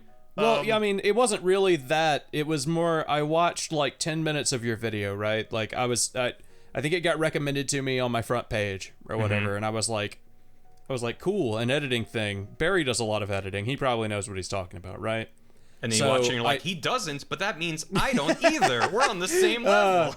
No, I watched it, and I watched like 10 minutes of it, and I went, wait a damn minute, this is just Photoshop, but the images move on a timeline strip at the bottom. I can do that. And then I stopped watching your video, and I went and started editing immediately, and I took some Windows video that was on the PC that I was on about some horses running on the beach, and I just got in After Effects in Premiere, and I made one of the horses explode. And that was it. That was the start of editing. But you started that out, man. It was literally your video that made me go, oh yeah, I'd be interested in doing that. Yeah, and I honestly, I attribute a lot of that success. And I have had people reach out to me, send me emails who are like, I hit 1 million subscribers on YouTube today, and you gave me that first step. And I'm just like, what? But I think a big part of that success of that video in particular just comes from the fact that it was not really presented as a tutorial. I think it's called tutorial, but that's not really the verbiage I would use. It was first and foremost a making of video. Are you a fan of this content? Here's how it's made. Here, you're watching the sausage get made, and hopefully it's less messy than that. And I think that made it seem a lot more accessible. It wasn't like, I don't know how many people would click on a video that's like, here is my tutorial on like, I mean, if I made that exact same video and called it like Premiere Basics 101, I don't think it would have gotten as many views. Probably not. And maybe the exact same people would have had the exact same experience, but it's just like, I think the fact that it was a making of an already beloved thing, and also it wasn't me being extremely technical, because that's another, I have a lot of pet peeves. A lot of tutorials are like, okay, well, first we're going to open up our file. So you're going to go to the file in the top left and scroll down to open. You can also use Control-O or Command-O if you're on Mac. And I'm like, I don't care. Tell me how to do the thing. So I wasn't Absolutely. getting mired into like, okay, this is the program monitor window. This is where we're gonna see our footage. I'm just like, I dropped it in. Look, there's gameplay. You figured it out. It's you just need to get a push to understand what these windows are and what they mean. And just me doing it and explaining what I'm doing it clearly conveyed a lot of information. And I'm very happy about that. Even if I make more tutorial content and 10 people watch it, it's like I'll always be proud of the fact that that video reached a lot of people and a lot of people got a lot out of it. Well, have you ever taken I guess this might just be a thing in my life because of what degree I got, but have you ever taken a certification test? No. Don't think so. For Premiere, editing, Adobe, all those types of things, the biggest thing that is a massive hurdle for people who can even edit, or in my case, like do networking for entire business networks, with, subnetting and whatever, is you can do the work, but you don't know what things are called. You don't know the dictionary and the verbiage. Yeah. So if you go and you take a test on it, which a lot of these companies will require that you have these tests and finish these tests, you'll fail because you don't know what the people are talking about. You could do Right. what they're asking you to do, but that's why you get all of those technical videos of somebody being like, here is the program monitor window. Sure. Because that's the stuff you have to know that I had to know when I took the Adobe classes. That's a very valid viewpoint that I don't Yeah. usually consider. Yeah, I took the Adobe classes, and that was I've been doing Photoshop for 20 years, and I never needed to know that the magic wand tool was called the magic wand tool. It was never a thing that I needed. But if you sit down and you don't have that visualization, and it's just a sentence, and you're like, I don't know what the hell that is, but it doesn't really matter. That's I think that's why that happens all the time, and I think that's why yours struck a chord, because it wasn't this video trying to help people pass a test. It was, it was by YouTuber for YouTubers. Yeah, it was like, you wanna have fun on the YouTube? You wanna edit a little video? You wanna smash your friends talking together? Do you want to make a Let's Play and wobble text and PNGs around? Watch this video. You got 90% of the experience right there. Yeah, pretty much. That's a really good point I hadn't considered. Let's see, what's our next thing? What is the best and worst thing about what you do? Best thing is all of it, which is a cop-out, but it's the fact that I do what I do because I want to do it. I'm in the past, however many, 3 years, I'm my own boss, and there's stress that comes with that, but there's a lot of freedom that comes with that. I'm not beholden to anyone. Yeah, taxes are fun. Learning about quarterly taxes, I was like, that's a thing? Yep. But, and it's also the fact that, like, because it's just me and I'm only beholden to my audience and I stream a lot, I have a connection with my community, with my audience, that I never, ever, ever had with Grumps. And that's not a knock against the Grumps audience, obviously. It's just the nature of my position within Grumps, and also the nature of YouTube versus Twitch to a certain extent, because someone could watch every single Game Grumps video or whatever it is, and you as a creator might not ever know. Even if they comment on every video, you might be like, oh, that username looks familiar, but that's different than streaming and having actual conversations with people. I'm not going to say that you know them, because that gets into a whole extra level of parasocial relationships, and it's like, well, you have to put in more work to build something than just like, I like your stuff and you like my stuff, but that's a separate conversation. But you have more than nothing, which is fascinating. And it's the fact that, like, there's people that watch my streams, and it's like, they're regulars. They've been watching my stream on and off for years at this point. And I love that I am able to have those connections with people and actually get to know more about these people, and also get called out on my shit in real time. That's an absolute privilege. That too. Well, building friendships through that type of thing, I think people don't understand how much there actually is to building a friendship. And it does friendships happen. It does. but building friendships takes so much work and so much time, and one-on-one time. You're not gonna...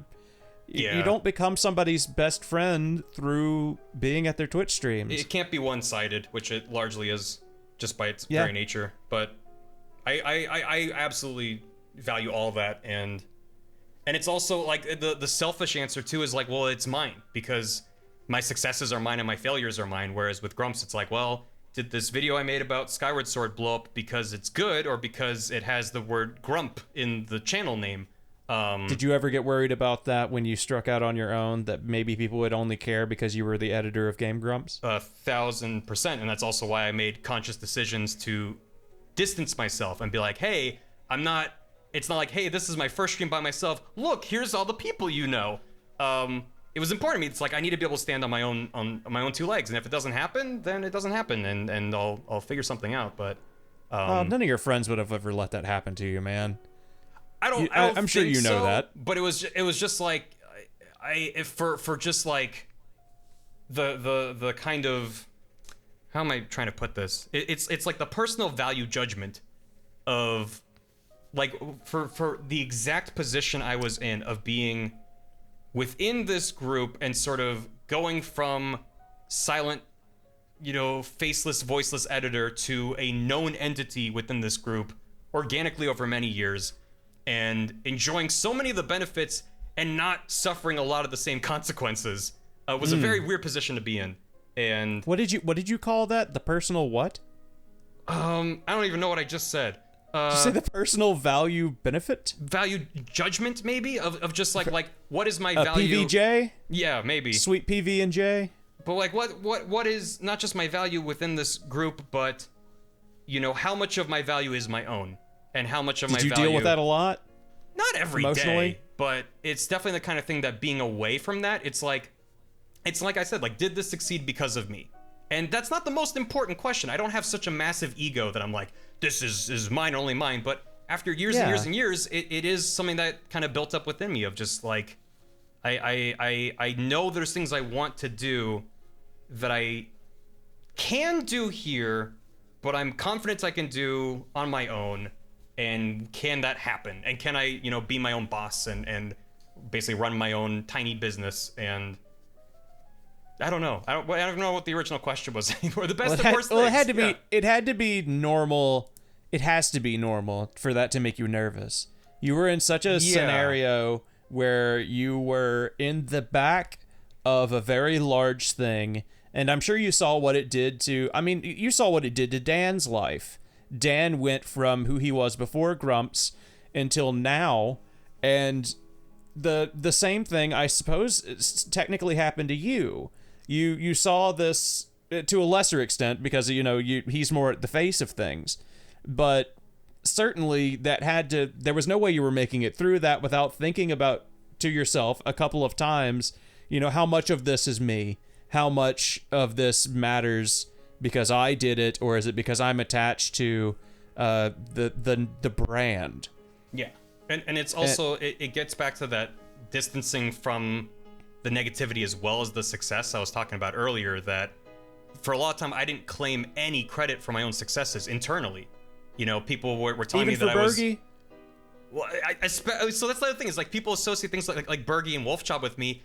Those were, I think both of those were Dan. I don't remember. I don't actually remember. It's like, I'm the one who put googly eyes on a burger and like made that iconography, that image happen, sure.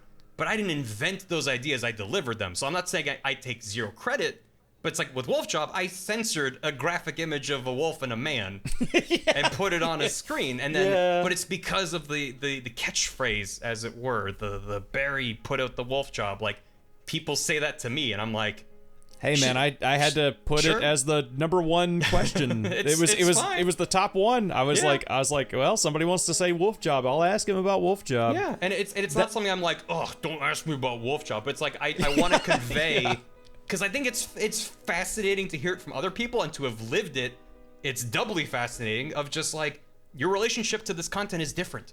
Being on this side of the conversation is different. So you associate me with Wolfjob. I don't associate myself. I associate that with Dan.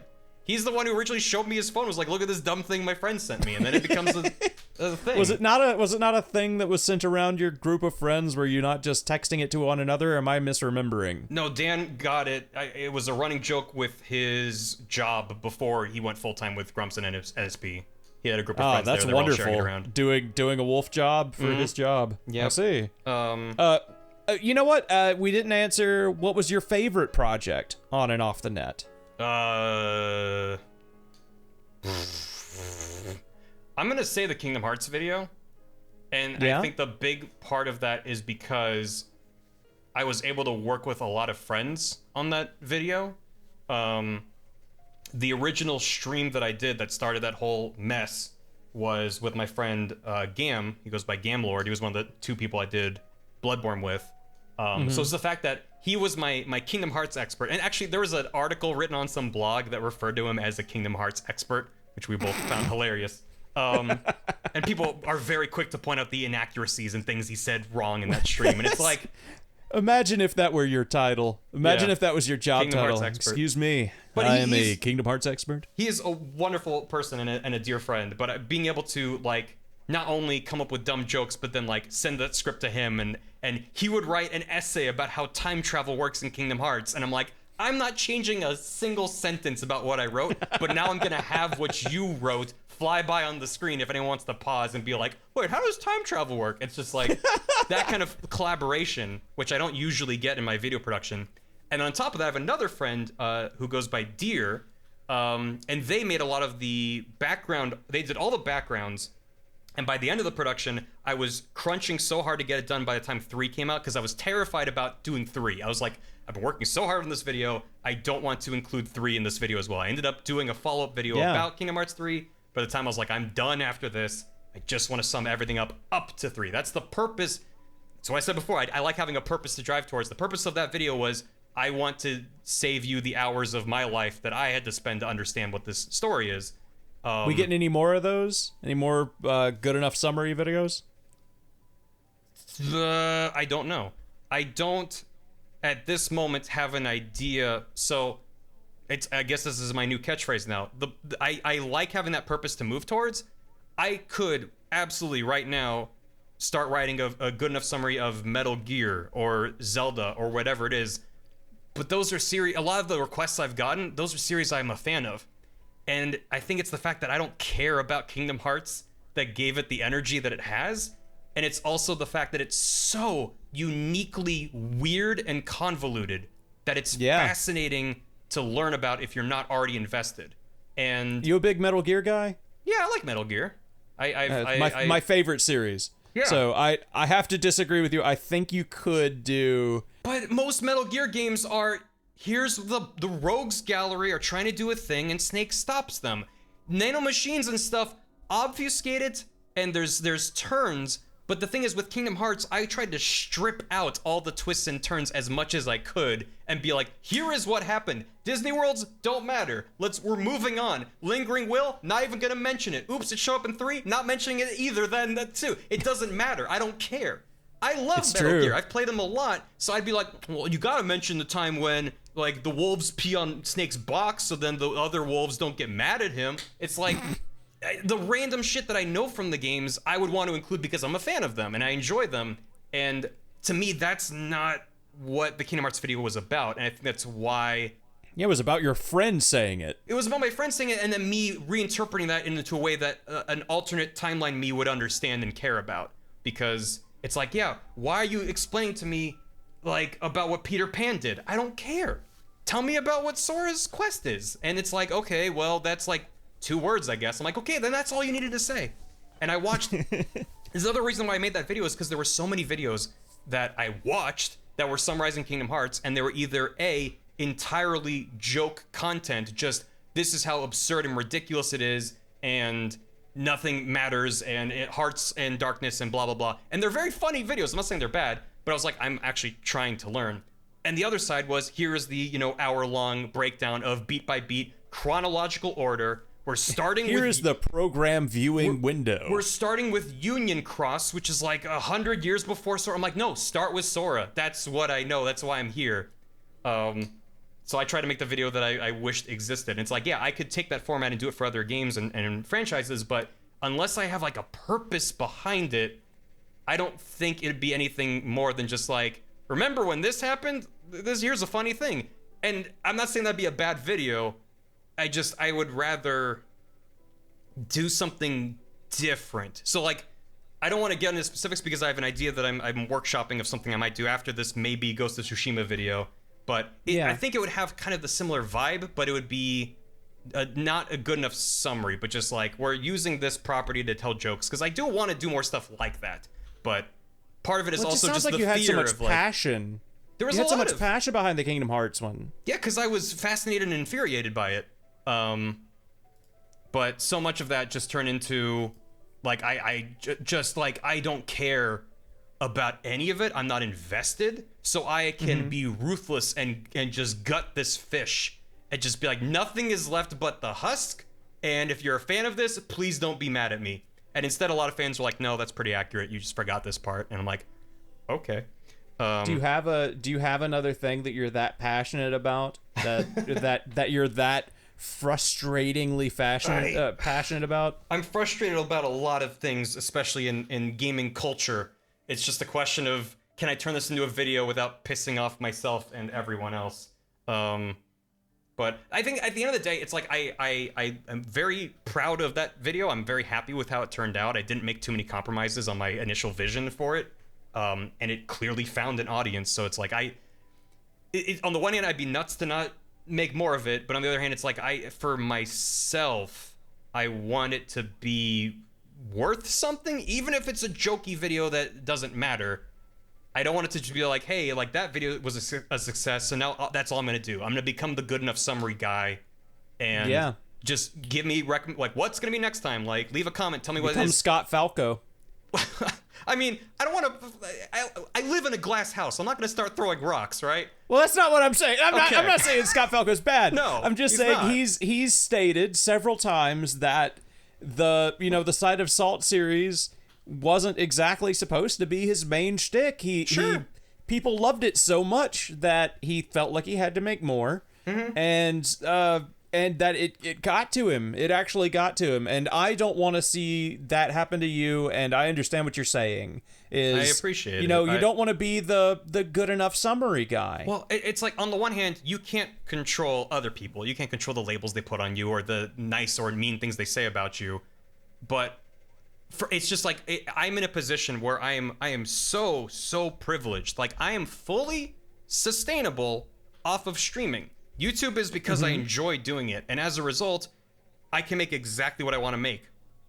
And it's just fascinating. Are you really 100% sustainable on streaming? Yeah, I do everything I can to keep expenses low, and it's a very variable source of income. It fluctuates all over the place, but it's like, of course, with that and with supplement income from YouTube, like, I'm good. I'm not making so much that I can hire a team of editors to make my stuff for me, but I don't have to worry about making rent. I am in an amazingly privileged spot to be right now, and I'm so happy for you, man. Well, thank you, but it means that I'm not like, oh God, what's my video this month? I need to, make sure that my Patreon, people aren't gonna bail on me because I didn't deliver this month. I don't have that. I have a Twitch community that gives me money, and I'm like, thank you, and they're like, here's more, and I'm like, thank you. I didn't make a video this month. They're like, that's okay. Are you making anything now? And I'm like, no, and they're like, okay. Like, I don't know how I got in this situation, but it's amazing. But the thing is, I love making videos, and I really enjoy the process, and I enjoy having the discussions after the fact, and I like being able to make something and put it up on a metaphorical shelf and be like, I did that, and I'm moving on. It sounds like you have a group of people who love you, and you in return are being able to do what you love because they love seeing you do what you love. Yeah, and I want to do right by that group of people because there's no, I mean, from my perspective, there's no strings attached to it. I'm very open about, like, this is what this is.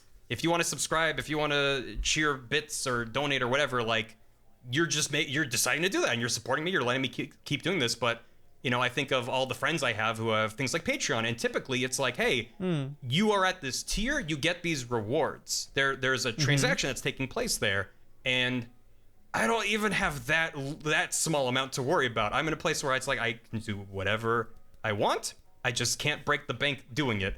Yeah. But as a result, that's kind of where I get to this place where I'm like, well, I can make what I want, but I struggle with these scripts or whatever it is, or like, you know, part of it's also the fear that comes from the success. The Kingdom Hearts video blew my mind how it did. Did you not think that movie would, or that movie? Did you not think that video would do as well as it did? Do you have anything else that did like that? Not well. I mean, it's by far the most successful thing that I've made, and that includes a lot of things I did with Grumps as well. Which that is what extra blows my mind. It's like this thing, the algorithm really liked this video. Did you have anything that did the exact opposite? The Death Stranding video I released last year. Did that not do well? I mean, it's over 100,000 views, so that's not nothing. That's a lot. That's not nothing, but that was last year, man. Yeah, and also it was almost a year after the game came out, and I started the video by saying, don't watch this because it's spoilers, and a lot of people said goodbye. And I apparently shot myself in the foot because I uploaded 2 videos at the same time. I also uploaded the Zoom Please. I made a little animation of a Zoomer dancing, and it was like, I'll just drop this, why not? And I did it at the same time. I remember that. Apparently, the YouTube doesn't like it if you upload 2 videos at the same time. Don't do that. You should space them out by at least an hour. Yeah. Usually, people said that you upload, if you uploaded like 5 videos a day or something, YouTube really likes that. Is that old algorithm? My rudimentary understanding of the algorithm is it wants a lot of engagement, and then it'll kind of like push it from there. But it's if you put 2 videos out at the same time, it kind of picks one and is like, I guess this is the one we'll show people. If someone goes to their subscriber feed and looks, yeah, they'll see it, but a lot of people watch content from recommended feeds and front page and stuff like that. That was my first big thing that I ever did was Death Stranding. That was my first. It's a fascinating game. It is. It really is. I don't remember what I gave it. I think I gave it an 8. But that was the first thing. Generous coming from a fan of Death Stranding. that was the first thing that I ever did that got really big. People really responded well to discussion about that game. I'm glad you got to do something about it. I loved talking about that game. Yeah, I had that was an arduous script writing process, mainly because I had so many things I wanted to say, and I was like, I need to focus on maybe 2 or 3 things at most. But yeah, it was just a video that I released, and then I felt like it didn't even. I don't know how to. It's a hard thing to describe, but it's like it came out, and then people were like, neat video, and it didn't feel like there was a lot of conversation that came out of it. It didn't feel like a lot of interest was really there, and so it's like I don't know if it's. I think it's a culmination of factors. It's the subject matter. It's the spoiler warning. It's the 2 videos uploaded simultaneously. Just a lot of things that in reflecting on it, I was just like, I'm proud of the video, and people who watched it seem to have responded very positively to it. But just things to learn and move on from, because if I get too mired in like, oh, why didn't it perform well? Is it because I uploaded it on a Thursday afternoon? It's like, no. The main thing that I just keep relearning over and over is I just need to make more stuff, because the more stuff I make, the more one slightly underperforming video won't hurt, because it's like, all right, on to the next one. Oh God, yeah. Instead of just like, well, now what am I gonna do? Which, yeah, but you asked the question earlier that was like, what are the best and worst parts of kind of doing this? And I rambled for a long time, as I have been doing all evening. But I was gonna say that the worst part of it, I think, is that there's lots of stress and problems, and they're, in my opinion, very unrelatable problems. It's the kind of thing that if you talk to someone else who does YouTube or streaming or works in this kind of content creation sphere, they're like, oh my God, yes. But then if I go... Can I ask you something about that? Yeah, real quick. But if I'm like checking out at the grocery store and I'm like talking to that clerk, and I'm like, oh my God, like ad revenue is so low right now. It's like, I don't expect them to give a shit. Yeah. What were you going to say? I was gonna ask, do you talk to your parents about you making content? Sure, yeah. Yeah. Do you ever get the feeling that your parents really have no idea what the fuck you're saying? whenever you talk about like, oh, my newest video, you know, it didn't do that well. And I really should have thought about some of it. I think they actually get a lot of it. And I think it's just because they've been, you know, part of this journey that I've been on. You know, I have a good relationship with my parents and talk to them, and it's wonderful. They've seen the highs and the lows firsthand a lot of times, and so and you know, it's not that the YouTube problems are unique in the world. It's just like a lot of the specific circumstances, just they don't sound bad. It's like doing a 6-hour stream. It's just like, that's not work. You're playing video games and talking to translate to anything else, man. And then it's like they don't translate. A friend of mine will start streaming and be like, "Holy crap, I am exhausted after an hour. How do you physically do that?" And I'm like, "Well, XYZ." So it's like anyway, yeah. So it's like my parents get a lot of it. Obviously, they won't get specifics of like, you know, hey, I made this new video and there's a joke in it about whatever, and they might be like, I have no idea what this is, but it's like, okay, the Kingdom Hearts video, there's Mickey Mouse, and like everyone knows those characters, and that's part of why Kingdom Hearts itself is so fascinating. But I think it makes it more accessible. But I think I have larger family and maybe family friends that are just like, we don't understand what this is, and the conversation's always, well, how do you make rent? How do you make money doing this? Yep. And then, every single time. Because that's also like, now that I'm my own one-man shop, I think it's a little bit easier for me to break down in a few words what I do. But as an editor for a Let's Play channel, it's like, I have to explain so many things. There's so many layers. If you don't exist in this space, I have to be like, okay, people like watching other people play video games. Yes, I know it sounds dumb, but it's a real thing, and it's more fun than maybe it sounds. And Let's Plays are this, as opposed to this. That's why it's called, it's like, it's a conversation and a half. Anyway. Yeah, my mother is a very sweet lady. Like, first off, she's a very sweet lady.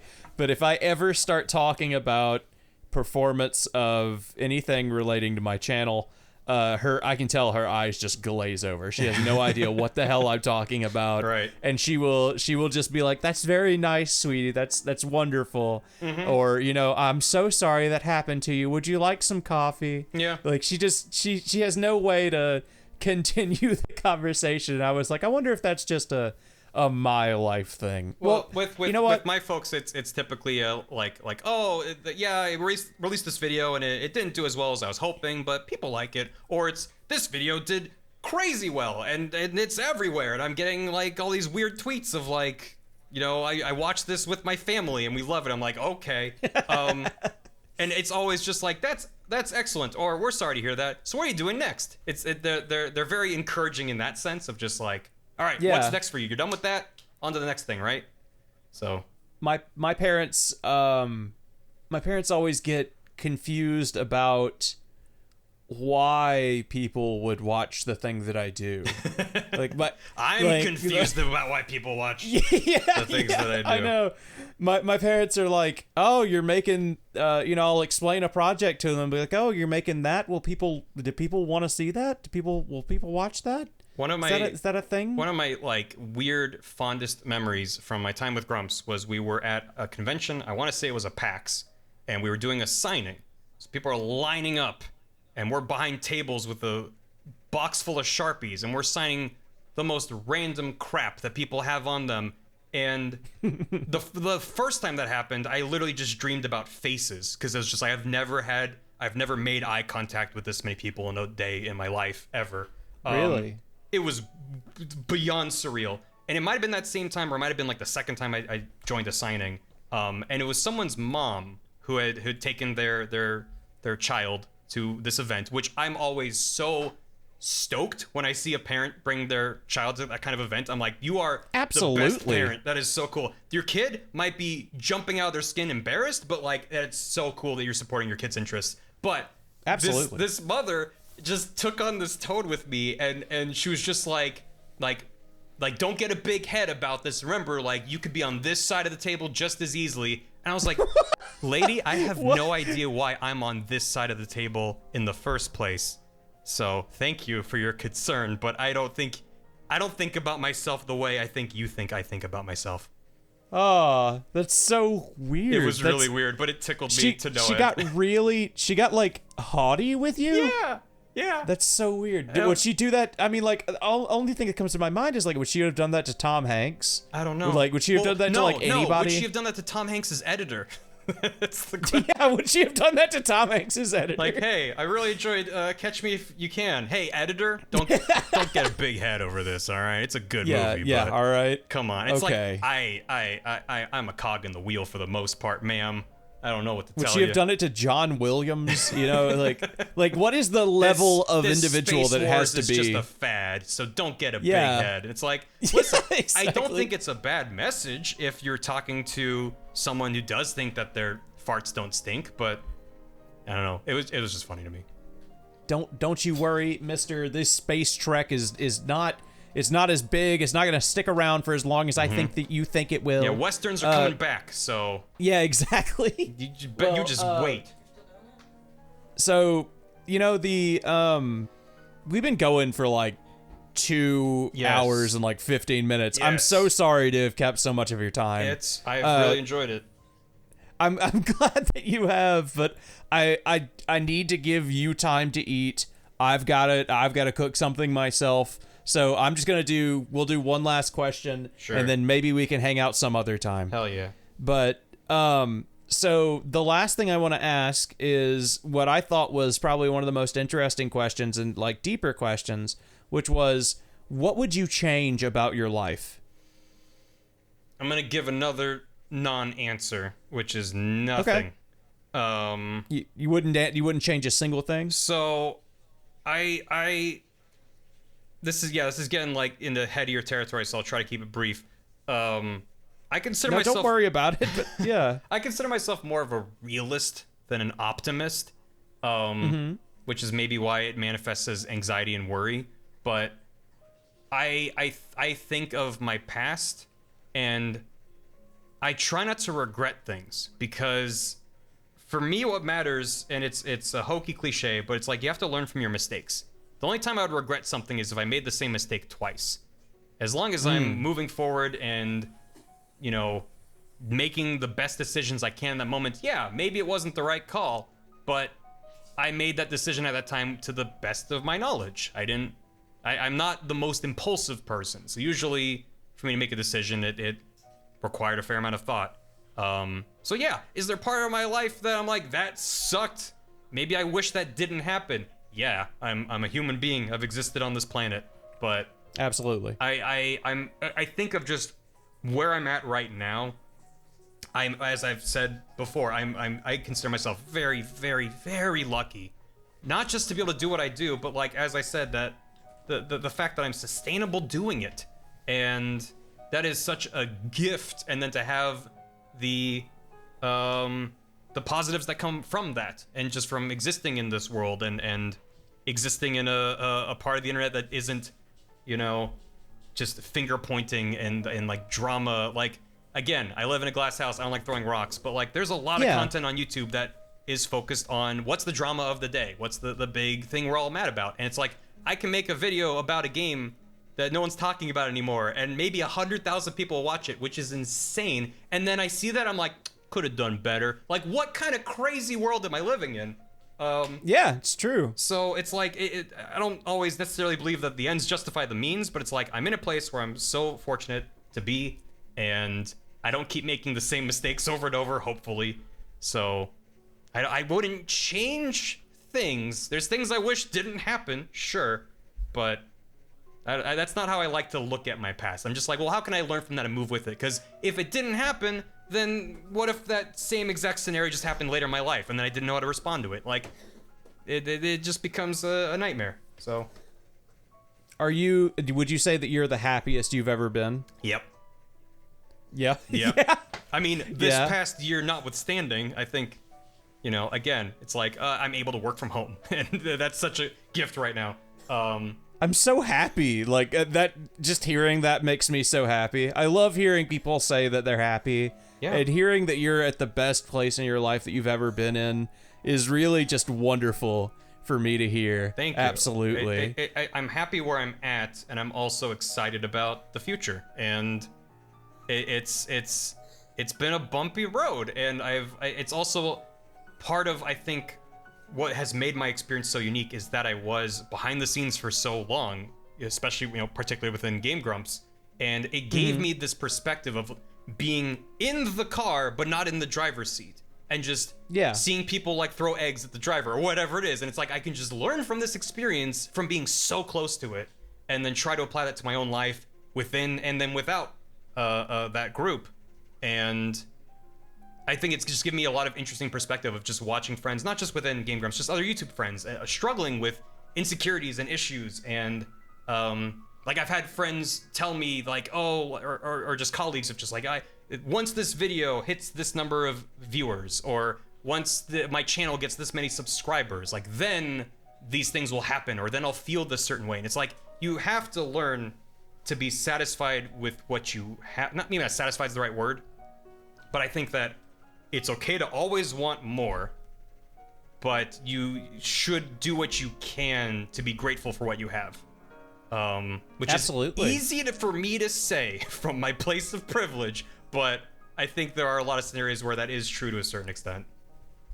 I think so too. I think you're perfectly right. I think that the scenario that you've been in has given you so much, and you've had so much stuff that you could see, like, just sitting next to it. Yeah. And you've probably learned so much just and not even have been the focus of whatever was going on, and learned plenty through those around you and the environment that you've been in. It's really been, I think it would be a blessing for anybody. I would recommend it.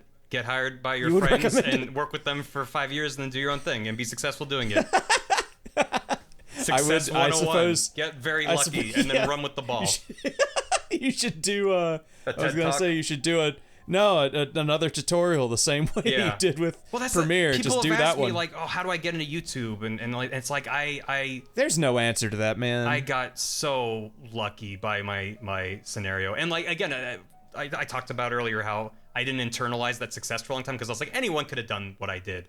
Yeah. And it was actually a conversation I had with my dad when he was like, but you facilitated these relationships to get to a point where you then were desirable to work for, and then you did a good enough job that you stayed there and kept working and increased your value there. So yeah, maybe someone else could have done the job, but like you excelled at it. I'm paraphrasing, that's not the exact conversation, but those were the first times it was where I was a perfect storm. It was a perfect storm, and a lot of luck was involved, but that was the first time I was able to actually kind of grab onto some part of it as like, oh, I am responsible for maybe a small percent. Still working on it. Oh, your dad helped you through that? Yeah. I mean, I wasn't so sitting wonderful. there like, So sweet. I'm a worthless piece of crap, but it was just like, yeah, like anyone could have done it. Just being very dismissive of the success that I've been, party to.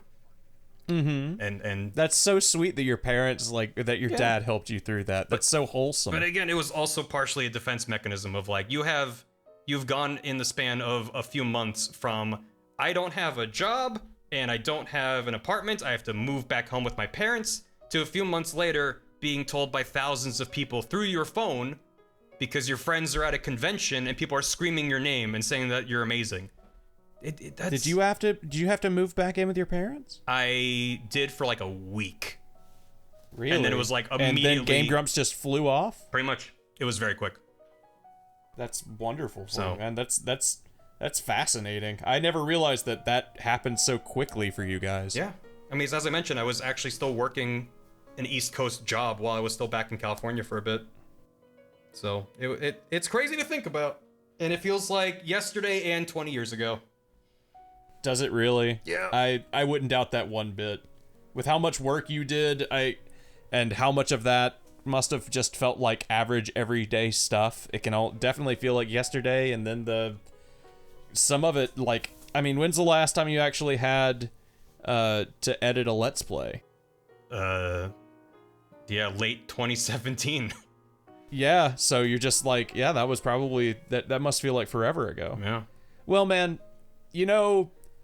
I've learned something today. I love hanging out with you. You're an excellent.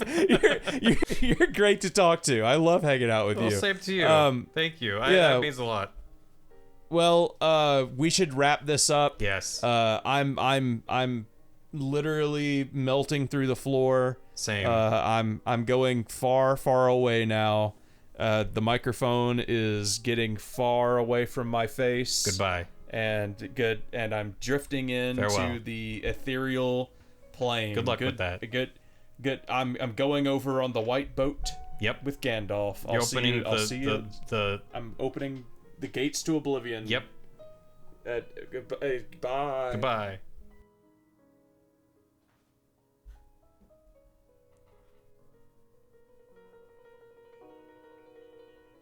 He actually left the call.